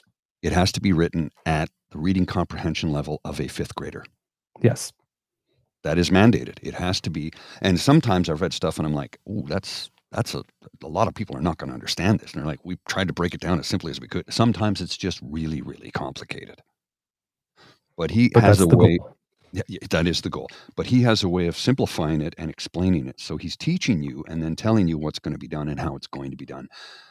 Unlike some of his colleagues on the other side of the aisle, who go round and connect one thing to one thing over there to one thing over there and don't tell you how it exactly connects and just pop a number out. And yeah. I mean, just remember the tax cut announcement, right? Yes. It's a 15% tax cut, and all the work we had to do to figure out that it was 1.125%. Like we had to break out the calculator to figure out what it is, as opposed to I'm going to give a 1% tax cut. Why didn't you just say that? Tell the truth. Here's the headline I wanted to share with you, and then we'll get right back to it. But Toronto, Quebec City high-speed rail, first major milestone reach for Alto. They signed agreement for development of the network on March 21st of this year. So yeah, just thought I'd share that because it's, like I said, I remember reading about it, so I thought I'll find it so we can share it with everybody. But yeah, cool stuff. So it's underway. I'm wondering if they did the high frequency and high speed studies parallel one to the other, and that they were going to go for high frequency, and then they talked about it some more. And it's like, let's just why buy half a loaf? Just do it. Well, and the other thing too, the high frequency rail was like they were going to have to build new rail for that so they could get off of the freight rail. Because right now VIA shares lines with freight rail. So it's like, well, if we're going to build a new line, why don't we build it so it can go really fast? Now, unfortunately, people along Lake Ontario get skipped out because it goes through Peterborough and then continues on a northerly route per se. It's not along Lake Ontario anymore, which I guess it's just because you have to build it where there are no people. Mm-hmm. For the most part, right? Because it's a high-speed link. You're going 300 kilometers an hour. You don't want that near communities. I mean, you don't want at-grade crossings. You know what I mean? So I think the route they chose was probably the most cost-effective and least disturbing for communities and residents along that route. I don't know. I haven't had a chance to do a deep dive into it, but that would make the most sense to me. Oh, darn. We don't benefit. I just realized. No, you don't. In Kingston. No, you don't Darn. At all. I figured it might come back since we're at the top tip of Lake Ontario, but no, it doesn't. It just keeps going north. Yeah. Until it hits Ottawa. I can understand that.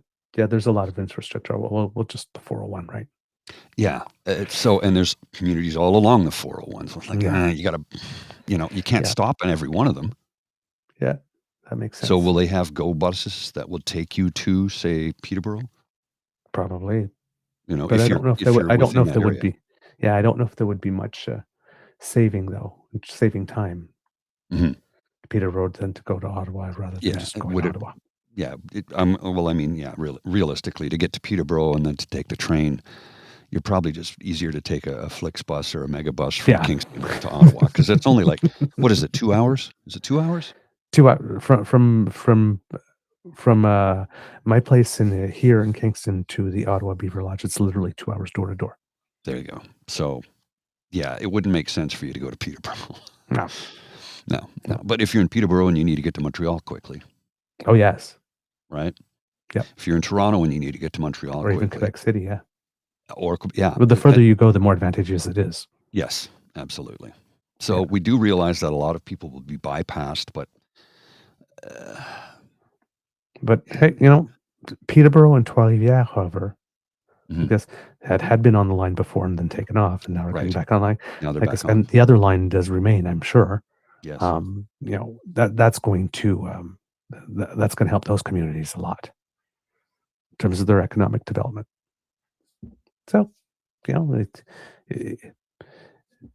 it's a system of trade-offs, right? You build something someplace, it doesn't go, but it's not like those communities couldn't use the boost as well. Well, this is the thing, right? This is the thing. There's a little bit less going on in Peterborough and Trois-Rivières than there is in Kingston, because we have the benefit of being so close to Toronto, between Toronto and Ottawa, right? Right. Yeah, you're 2 hours either way, right? Yes, about 3 hours to Toronto, maybe. Yeah, two and a half, 3. Depends. Yeah. But it just in terms of like activity too, the people coming in and going out, and again Peterborough and Belleville and all that. Like, I noticed that living here, where Ottawa is a city where people pour out on long weekends to go to Montreal and Toronto and all that stuff, Kingston people pour in. Yes. From Peterborough and Belleville and whatnot. So it's true. and people want to get away for a little bit, but don't want to go too far from Toronto and Ottawa. Well, so it's interesting. I've taken many a day trip or a weekend trip to Kingston because it's a beautiful city. Yeah, it's a good place.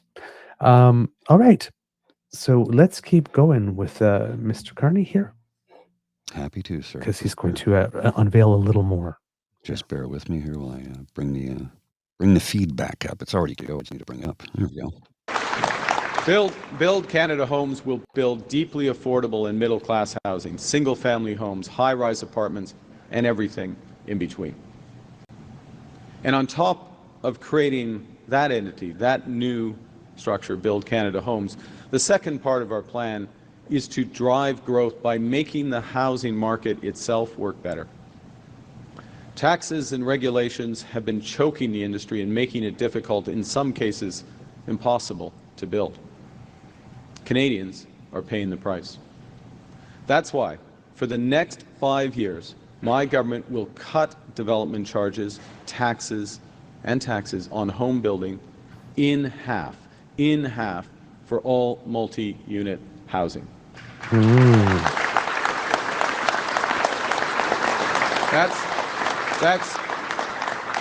That's $40,000 off the cost of a 2-bedroom apartment just south of here in Toronto.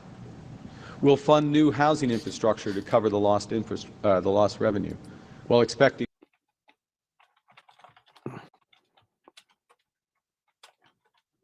Wow. So that is a move to push Doug Ford, and particularly on the fourplexes. Yeah. Because cutting development charges in half, but only for multi-unit residences. Well, and he has a pretty... I'm sorry, 4 stories, not 4plexes. Right. As I understand it, though, he has a pretty good working relationship with Doug Ford. He does, as well. But this, okay, you want a little extra incentive? We'll get you over the hump on the 4 stories. Apologies, sir. I'm just looking at the time. I got to jump. Okay. I wasn't paying attention. I just looked at my watch. I'm like, oh, shit. There is a clock on my screen, but I never look at it, right? Oh, damn it. I got to go. I got to take Lola out, and then I got to meet somebody. No worries. I have a standing thing every day where I meet somebody for a coffee, and we go over. It's kind of a therapeutic for the both of us. And anyway, I don't want to dive into my personal life too much, but working out some stuff and working on some things. So I do have to go. So thanks for coming by, everybody. Really do appreciate each and every one of you. And my words of wisdom today are: take care of yourself today, because when you step outside in the nation's capital anyway, and you see all that snow, it's probably going to feel like a punch to the gut. So do what you need to do to get through the day. You'll be okay. And I'll see you tomorrow. All right. Thank you, sir. I'm going to continue with you for a little bit. We won't have clips, but hey, that's okay, because we still have the information. And if there's an opportunity to show you some future clips, in the future that you may need, we will. But you got the main gist of it for the housing here. He continues from that point on French to say that they will maintain the accelerated capital cost deduction or amortization for builders. So that's important as well. And this is really a little bit of, as you can tell by the framing, look into the past a little bit to see what works to help inspire us for the future. He mentions that in the 70s, these types of measures allowed for the building of tens of thousands of new homes. The previous government had brought back this measure, the accelerated capital cost deduction, and he says that his government will allow more people to have access to it, and that we'll also have we'll also be resorting to prefabricated construction in order to cut red tape. So because if you can standardize the construction, the elements and everything for a prefab home, then all the places where those homes can be built can be pre-designated, and that can cutting a lot of red tape there. Same thing if you can put the standards into the build to make them more energy efficient and all that type of stuff, that also will end up cutting some red tape there. So all this stuff is pretty interesting, particularly since they're going to put $25 billion behind it. So it's $25 billion commitment to scale up an entire prefabricated home industry. So if this is done in such a way that, there's a shop, somewhere in BC and a shop in Alberta and a shop, Saskatchewan, Manitoba, and all those little regions, that can spread a lot of jobs all around the country. Right. And that's not only the jobs, but building where these things will be built, either if they have to build a new place or let's say retool someplace in order to be able to get it done, and then making sure that that the materials are sourced and all the contracts are written to get the materials, and just all of that. There's so many jobs in that to get that off the ground, and then the actual putting together of the prefabbed home packages, right? There's all those jobs, and then distributing them, and then actually putting them up, right?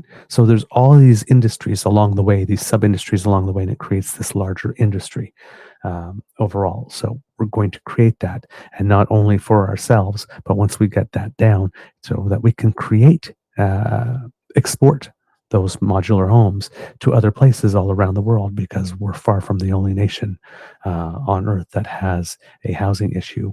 And many other issues, unlike us, and many other nations, unlike us, also have a space issue. For example, if you need a lot of prefab modular homes, let's say, for example, in Japan, there's limited space, right? So smaller homes and that type of thing might be a better idea, or even multiple residences.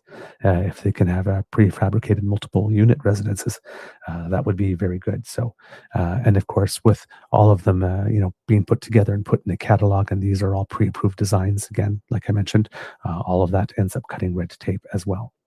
So when we talk about on the show, we talk about cutting red tape. We always make the proviso to make sure that when you're saying cutting red tape, you're not talking about cutting citizen protections at the same time, right?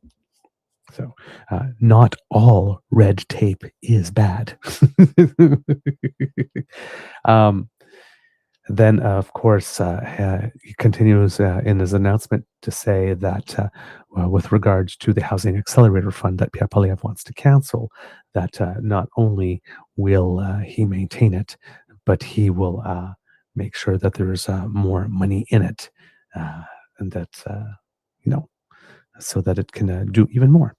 Now, this is a very, very, very ambitious plan. Like I mentioned, Mike Moffat, who once came in to help give the government a little bit of advice on housing before they came up with the Housing Accelerator Fund and other type of stuff, says that in order to meet our needs over a certain period of time, we would have to build about 350,000 homes a year, I think, maybe to get back to meeting need in 10 years or something like that.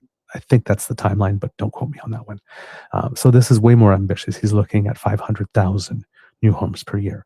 So he really, it seems that if we can get that done, and this Building Canada Homes Fund is there to build specifically affordable housing, right? Since the rest of the market is not really encouraged to do that. Hopefully these measures will encourage them to do that more. But if you're not going to do it, we are, is basically what he's saying here when it comes to affordable housing. And $25 billion behind it is a substantive amount of money. So doing pretty much like we did with the shipyard things, building the industry here in order to be able to do it, so that we're not only just building the ships, but we have the capacity to take on orders from other places and for other purposes as well. He goes into his closing about this and talks a little bit about Pierre Poilièvre again, some things that he said before, the type of career politician who worships the free market but has never had to make a payroll. He will eliminate housing policy that works for the free market. That is not leadership, that is ideology. It's the type of ideology that does not understand at all how the market actually works. And then again,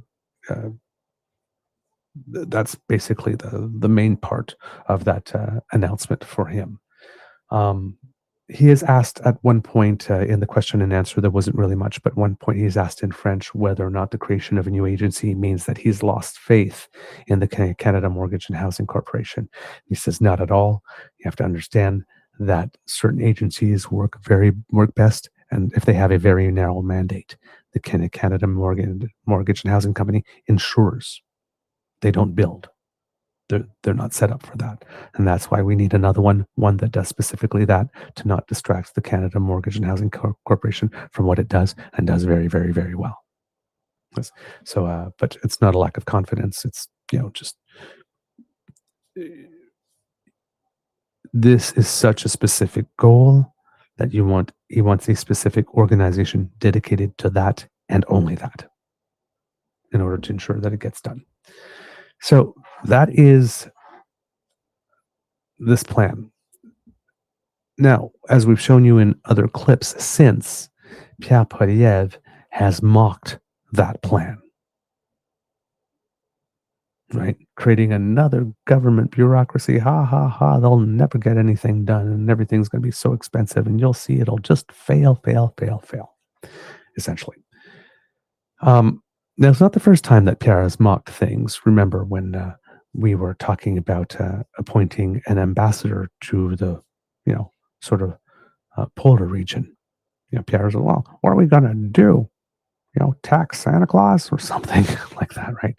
And it's like, no, there actually is, right? A group of, I think, 7 nations or so that are all talking right now about what's happening with the Arctic, right? I think Denmark, China, Russia, Sweden, Norway, us, Finland, I'm guessing, probably be the 7th, the United States, and there because of Alaska.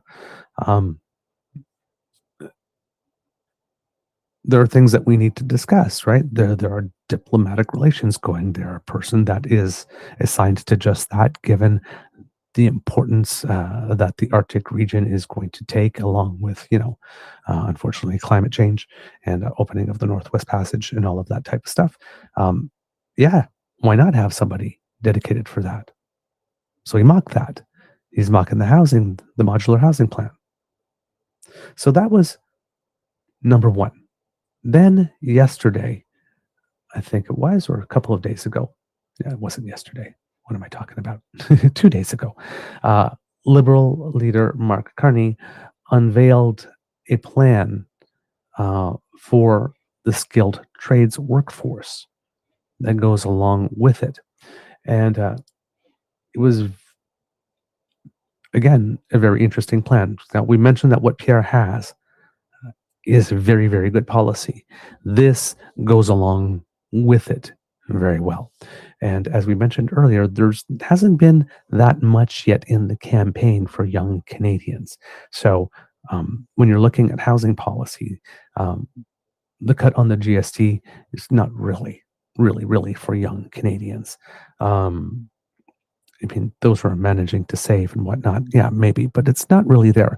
But this type of thing, right? Modular housing that can be built by Crown Corporation for all intents and purposes, whose mandate it is to build affordable housing, that can definitely help young people.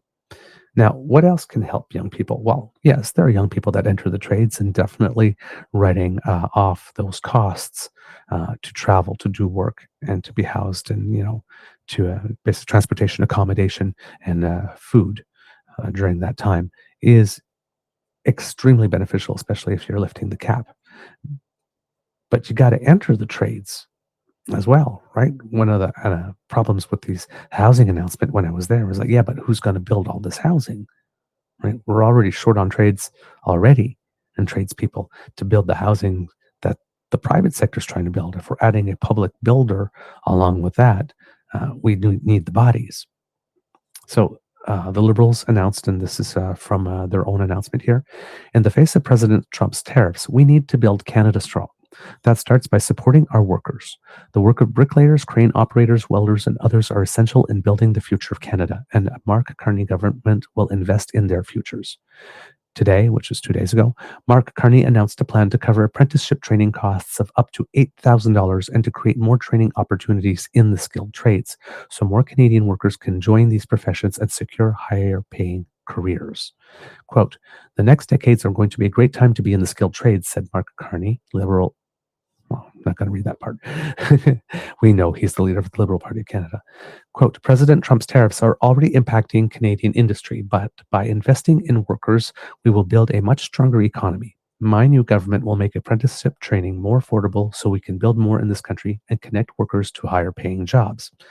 And then, so specifically the first amount, an apprenticeship grant of up to $8,000 for registered apprentices. This will remove a key financial barrier to skills training.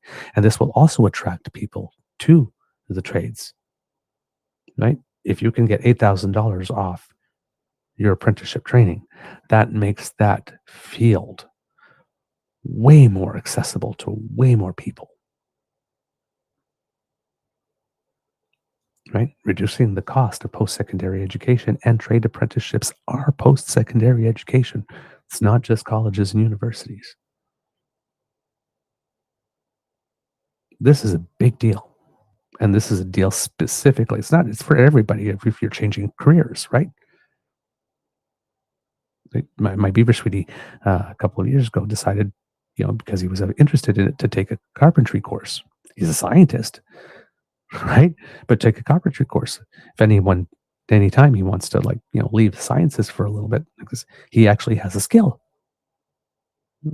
If he wants to do something else, right? And pretty much an instant job. If you can measure and cut well, there's a job for you. That's just a start. Because they need people.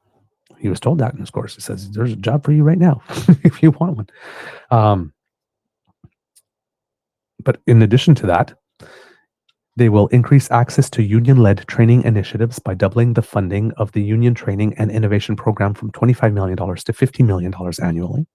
Establish a new $20 million capital funding stream for colleges to support new training spaces for apprenticeships. That's going to come in handy, especially since a lot of colleges are lacking some funds. Uphold the apprenticeship service program to support employers in hiring new apprentices in Red Seal trades with up to $10,000 for eligible employers for each new apprentice hired. So $8,000 to students to help them afford apprenticeships, and $10,000 to employers to help them create more of them. He's working on both sides of the equation here. Increase labor mobility for skilled tradespeople between provinces and territories through vital work of breaking down internal trade barriers, and expand the labor mobility tax deduction. So here, taking a bit from Pierre. In this case, he is stealing from Pierre. Expand the labor mobility tax deduction to ensure workers who travel more than 120 kilometers from their home to a job site can deduct more of their expenses, and commit to significantly increasing the per year tax deduction limit. So unlike Pierre, he's not removing the cap totally, but I guess it's going to be significantly increased. And he too has reduced the distance to 120 kilometers from their home job site to match Pierre. So in other words, Carney is able to recognize when there's a good idea and then make it better. because that's all Pierre was willing to offer. And Mr. Carney is offering not only that, but $8,000 to people who want to get into the trades, and then $10,000 for employers to create more opportunities for them, so that we have the tradespeople who are trained by the time that all the design work is all done, and we're ready to start building those prefabricated homes, assembling in factory, and then actually setting them up on land for people to actually buy and live in. He's thinking of all of the steps that are required and putting things in place for each of the steps to happen.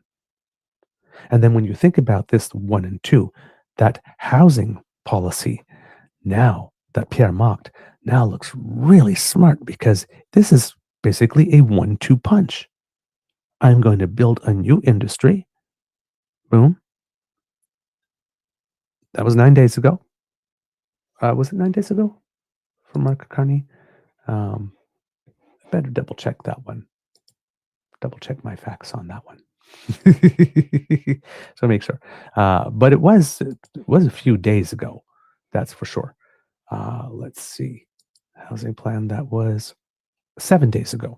So 7 days ago, unveils a housing plan, lets Pierre mock it for a few days, and then 5 days later, basically says, oh, and by the way, I'm going to make sure that we have the people in order to make sure this plan worked.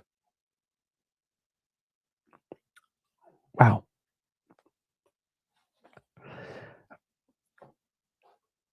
I'm looking at the competing plans on housing. I'm looking at the competing plans on trades. One of the two candidates has a plan that is way more substantive on both fronts. And Pierre's announcement on trades and his announcement on housing, there's no connection between them. Right? Reducing the amount of money that it's going to cost someone in the trades to travel to work doesn't have any relationship with reducing the GST on the price of a house. But giving people $8,000 off their apprenticeship training and $10,000 to employers to create more apprenticeship spaces has a direct connection to the plan to build 500,000 new homes per year. They're directly linked.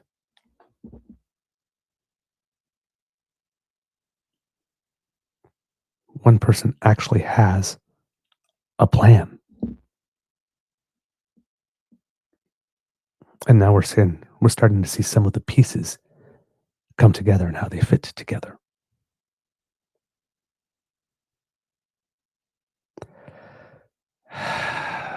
Again, objectively, one offer is better, more laid out, more strategic, more planned, more thought out. It's not that there aren't good things in Pierre's plan. There are. But there's no overall vision. It's a tax cut for you here and a subsidy for you here and a this for that. But how do they all come together other than just reducing the amount of revenue that the Treasury takes in? How does this all go together? We're starting to see here how things go together. What it is we are going to do with our additional steel, what it is we are going to do with our additional lumber of the United States is not taking it anymore, for it's just too expensive. What it is that we are going to do with the additional workers. What are the additional jobs? What are the additional economic drivers that we are going to have for our country?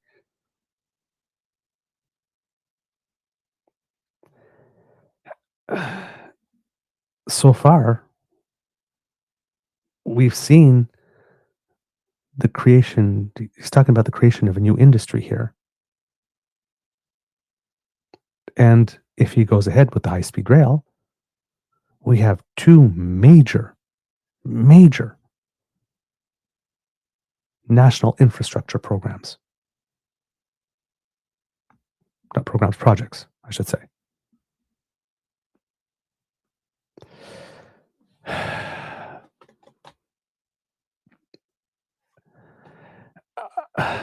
Plan is better than no plan. And it's obvious to me, at least, which of the two has thought a little bit more about how their plan works in real life than the other. Hopefully, kits and cubs, with what we have done today, it is apparent to you as well, and will help you cast a more fully informed vote, because that is our objective here at the Beaver Lodge, to help with that specific purpose. I'm looking here at the chat here. I see Kit Jillian saying, Carney speaks sense. It's refreshing. Kit Saucy, that's another advantage for Carney. He is able to show how he would be PM during his campaign, and people are liking what they see. Poilièvre keeps showing the cracks in his facade at pressers. Interesting. Good, interesting comments here from the kits. Let's see. What else do we have here? I'm just taking a look to see if there's anything here. Yes. Kit Tavi G. Smith is in a tizzy because Carney made a joke about her in Fox News. Smith, the queen of mean talk, is offended. Yes. Oh, darn, I did it again. See, as soon as I saw the thing happen yesterday, I had that laugh. I was like, oh, Douglas. Yee, tamp down that evil. Tamp down that evil. there are enough evil queens in the world. But it's so good to see her get it.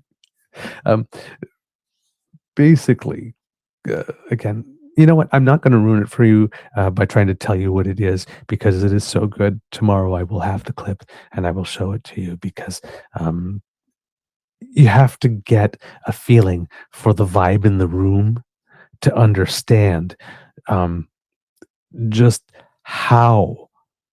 Quick, I need a distraction. Clutch pearls. In case of emergency, clutch pearls. The whole melodrama from Danielle that followed was, and then of course some people tried to create some other melodrama, saying, "Oh my God, I can't believe he's mocking Doug Ford." And it's like the last person that he's mocking is Doug Ford, and that whole intervention. So yes, we'll definitely have that tomorrow, because that is, like I said earlier, just chef kiss, and it's so nice to watch them fall apart. Because here's the thing, right? The Conservative Party of Canada, let me repeat that, the Conservative Party of Canada, because they even had that pundit Kate Harrison pop in on that, and the Canadian Conservative Movement right now, led by Danielle Smith in this particular instance, want you to believe that they suddenly have a problem with openly mock a leader of a political jurisdiction here in Canada, openly mocking another leader of a political jurisdiction here in Canada. And I'm thinking, I remember Aaron O'Toole's porta potty thing. Right? Right? Because that wasn't openly mocking another leader, right? I remember communications advisor Sarah Fisher taking the box of water and pouring it over her head to mock the prime minister as well, right? And we've just witnessed a decade of constant mocking. Wasn't it Corey tonight that said, if Justin Trudeau, because he wasn't prime minister yet, remembers to wear his pants for the debate, he will have had a good day or something. Right? But now we're against openly mocking the leader of another jurisdiction in Canada. Like I said, in case of emergency, clutch pearls. It's too much. These people. It's just, again, right? Every accusation is a confession. Because they called us snowflakes. He made a joke about maybe it not being a good idea to send Danielle Smith to Fox News to speak on behalf of Canada. I'm melting. I'm melting. I'm melting. It's like somebody threw a bucket of water on her. Ah, geez. Okay. I know. I'm being catty. I am being totally and completely 100% petty. No, but I can't help it, man. Listen, it has taken me all of my restraint to not break out certain words when I speak of her. Because, listen, I'm a gentleman. I'll tell you that. And but I'm not superhuman. I'm not a saint. I may not say it, but I'm thinking it. I'm thinking it hard. So there are certain words that it has taken a very, very, very hard effort for me not to say when I refer to this particular person. Fortunately, traitor is not one. So yes, this will be a little treat because you have been most excellent and wonderful kids and cubs. I'm sure most of you have probably already seen it, but hey, when it's that good, you can see it twice. All right, kids and cubs. Let's see if I have a couple of little tidbits for you before we go. Just taking a little look here. All right. Whoops. Sorry, that's my bad here. I don't see the benefits of having a producer.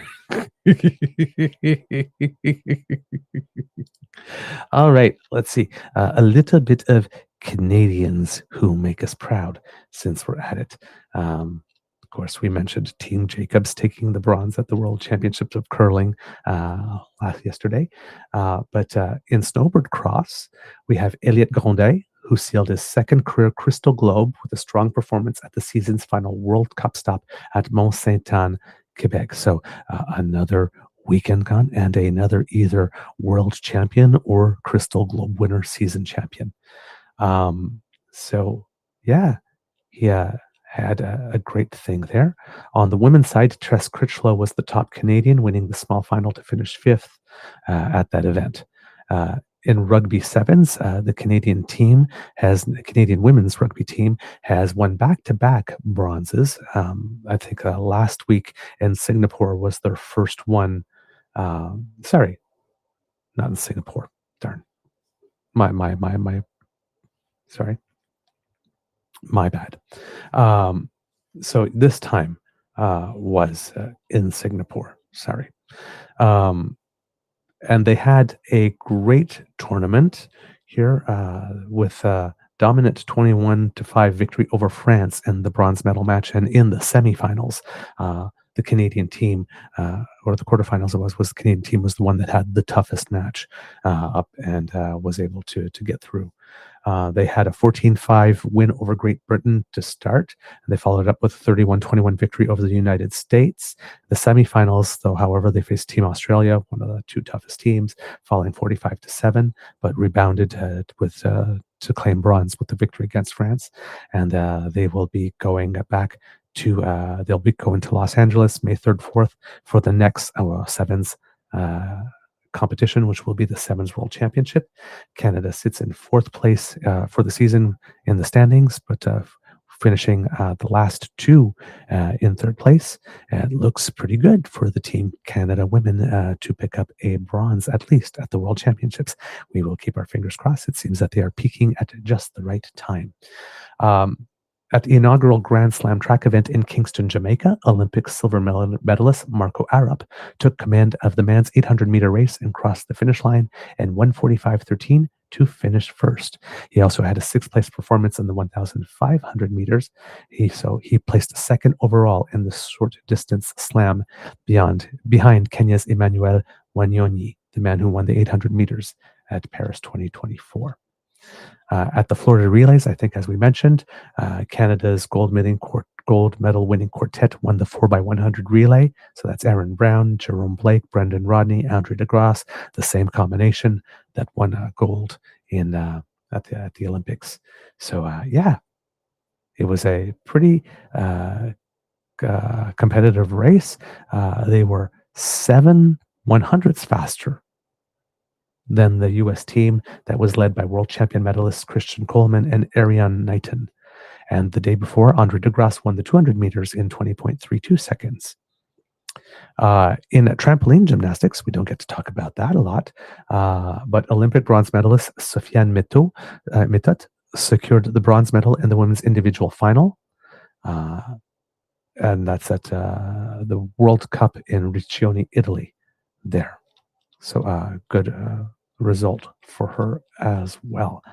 And there's more results, positive results, not medal winning, but positive results, top 10s and stuff like that for in mountain biking from Jennifer Jackson. She picked up a 6th. There have been some Canadians in the top 10 at the first World Cup of diving in the season. So Kate Miller and Mia Vallée both did well there. Benjamin Tessier and Matt Cullen as well did very well at that event. And the next event for those who like diving, if you happen to be in Windsor, April 10th to 13th, the World Cup of Diving Circuit will actually have their Canadian event in Windsor, Ontario. So this coming weekend, if you're interested in that, to go on and encourage our Canadian athletes, please do that. And then in sailing, another sport that we don't get to talk about a lot, but Antonio and Georgia Lewin La France finished 9th overall in the 49er FX at the Trofeo Princesa Sofia in Mallorca, Spain, which is a very, very prestigious regatta on the World Cup Series. So top 10 finish for them is fantastic. There we go. That's what we have for the Canadians who have done us proud over the last week in Olympic level sports. Okay, kids and cubs. That's the end of this episode of the Daily Beaver Morning Show. We hope that you loved listening to us because we love making this for you. Now, remember, sharing is caring and word of mouth is priceless. So please tell your peeps and poops all about us. We really appreciate it when you do. Okay, and now I need to do all the audio stuff. If you would like, not audio stuff, sorry, the things that need to appear on the screen. So if you would like to not miss an episode of our audio podcast, which fortunately we are now all caught up on our election issues, hopefully we will not have any other technical difficulties and we will be able to get the shows out on the day of or after, so our audio listeners will be at the same time as everybody else in the Dan family is listening to us on YouTube.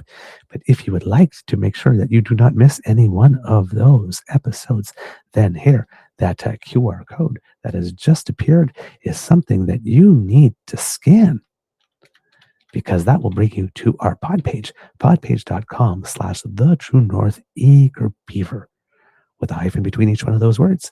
And when you go to our pod page and click subscribe, when we have something fresh off the bandwidth, it comes directly to you. You don't have to go hunting for it. All you have to do is click subscribe, and we just deliver.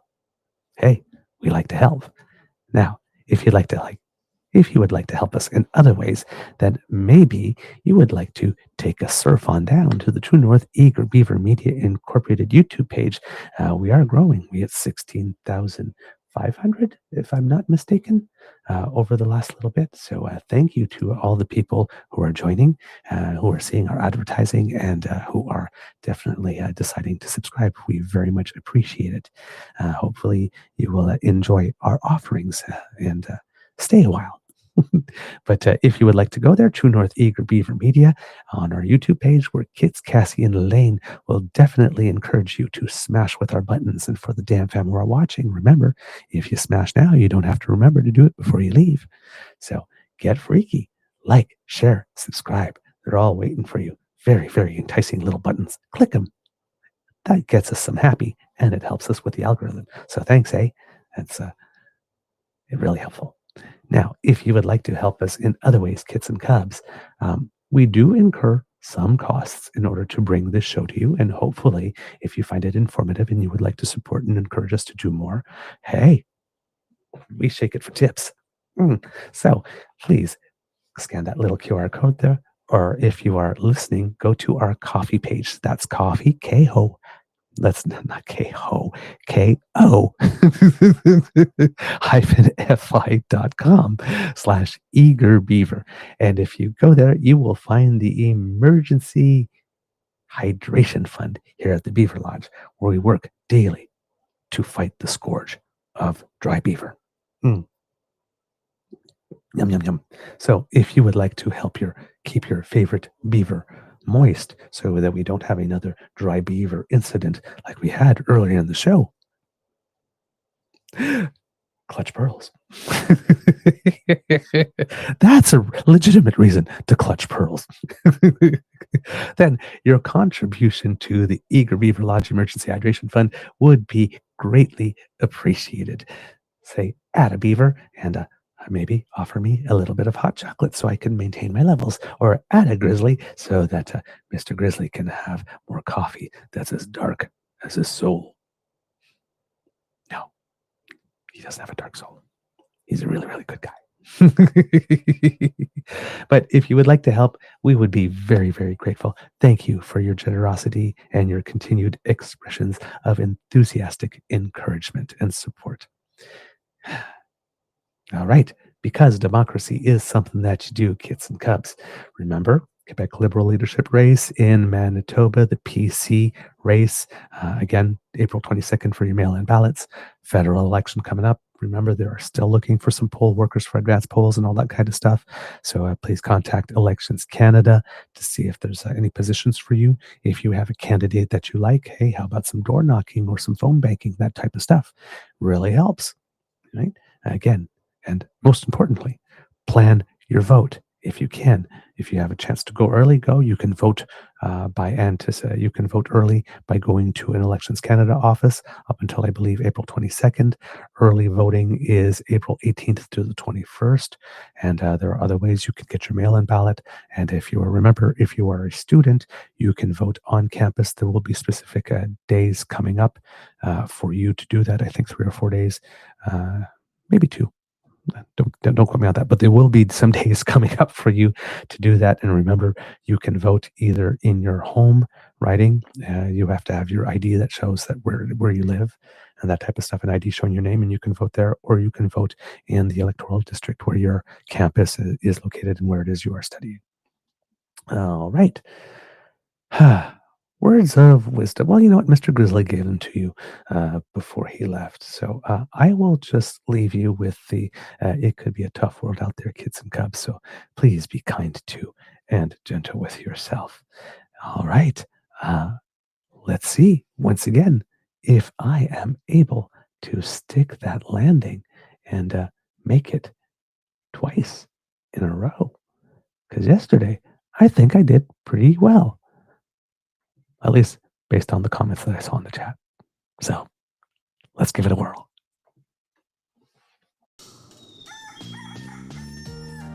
You are listening to a True North Eager Beaver Media Incorporated podcast. The True North Eager Beaver podcasts are proudly brought to you by our founding sponsors, the Misfit Mysteries from Corvid Moon Publishing, your source for science fiction, fantasy, and cozy mysteries featuring a broad diversity of characters. CanadianTarot.com, their uniquely Canadian online eclectic tarot community. And the Peppermaster, hot pepper sauces made from farm-fresh ingredients to thrill your taste buds and expand your mind. We are grateful to the Crier Media Network for its support, Pete Jarvis for our artwork, and Paul Joseph Something for our opening and closing sequence music.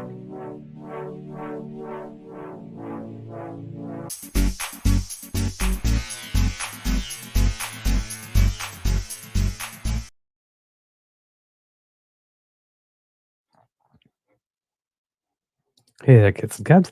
A little bit of an Easter egg for you here. And let's just see what we've got here. There, by the way, I think I'll try to bring it to you. One thing I noticed, because we're talking a little bit about young Canadians, there is a group of young Canadians that got together and went to the press room on the Hill that it's open to community groups, and had some things to say about what they would like to see for them. So hopefully I will have an opportunity to bring that to you too. If I don't, please remind me in the chat to do that. Some interesting things going on here. It seems that Pierre Poilièvre decided to hit the stage the other day with former Prime Minister Stephen Harper at a standing room only event just outside Edmonton. That's normally a bad sign. Usually, if you're bringing in a former leader, sometimes it could be to kick off the campaign, but usually you're bringing them as a closer. The midway point of this campaign is Thursday. So bringing in Harper this early seems a little desperate, but things are not going all that well. Interesting. It seems that leader Pierre Poilièvre is going to have a mid-morning policy reveal at 8:30 a.m. Mountain Time. So I'm not sure if that's about to happen soon. I think after that he'll drop off the radar for a day of closed-to-media campaigning before circling back to Sault Ste. Marie, where he's set to headline another rally this evening at 6:30. Back on the West Coast, Liberal leader Mark Carney held his own rally in Victoria last night, and that's the one that got Danielle a little upset. Said that apparently there was an estimated more than 2,000 people in both the main hall and overflow room. Not sure why it is that the Liberals feel that they need to start talking about crowd size, but that's an interesting move. He starts his day in Delta, BC, where he's expected to provide more details on his housing plan, as per his comments to the crowd last night. And that will be about 9:30 Pacific time. Later this morning, he'll also drop by a local business in Westminster, British Columbia, around 11 a.m. before jetting to Calgary to join local Liberal candidates for an evening event. As the Canadian Press notes, will be his first stop in Alberta since the election got underway last month. In fact, him being in BC was the first time that he's been west of, I think, maybe Manitoba since the campaign started. But of course, he's had to interrupt his campaign twice so far to come back to Ottawa for certain things. So that makes it a little more tricky. For his part, New Democrat leader Jagmeet Singh is booked for a morning media availability and announcement alongside New Democrat hopefuls in Vancouver. So all the main candidates are out west for a little bit today, except for Pierre, who will be coming back later in the evening. But yes, he will be joining striking Life Lab workers on the picket lines as they fight for better wages, benefits, and working conditions at 12:15. And then he'll return to his home riding of Burnaby, BC, for a closed-door chat with the Union of BC Indian Chiefs Grand Chief Stuart Phillip at around 5. And then Green Party co-leader Elizabeth May will clock in another day on the hustings in Ontario. They're in Guelph right now because that's a seat that they have a decent chance, and they have a lot of strength in that area. I believe they hold the seat in Guelph provincially, if I'm not mistaken. So looking there to see if they can make a gain over there. Later this afternoon, she'll head back to Toronto to the arrivals area at Billy Bishop Toronto City Airport to address concerns around expanding the runways and the possibility of allowing jets to fly into downtown Toronto. And then on the radar, there will be candidates from the Greens, Mike Morris from the Greens, Thornhill, Ontario Liberal hopeful Leanne Kotler, and Scarborough area New Democrat George Wedge. They will promote their parties' respective positions on disability issues during an evening debate at the Toronto office of the Canadian National Institute for the Blind. And that will be at around 7 p.m. And that event is hosted by a coalition of advocacy groups, including, of course, the CNIB, the Easter Seals, March of Dimes, the AODA Alliance, which I do not know what it is. Actually, I'm going to have to look that up. Autism Ontario, RENA, Community Living Toronto, Ontario Autism Coalition, and other organizations. The Conservative Party and the Bloc Québécois were invited as well, but it seems that they have declined the invitation. There you go, kids and cubs, a little bit what's going on the campaign today so that you know what to follow. All right, that'll be it for me today. Thank you so much for joining me, and have a beaverific day, everyone. Bye-bye.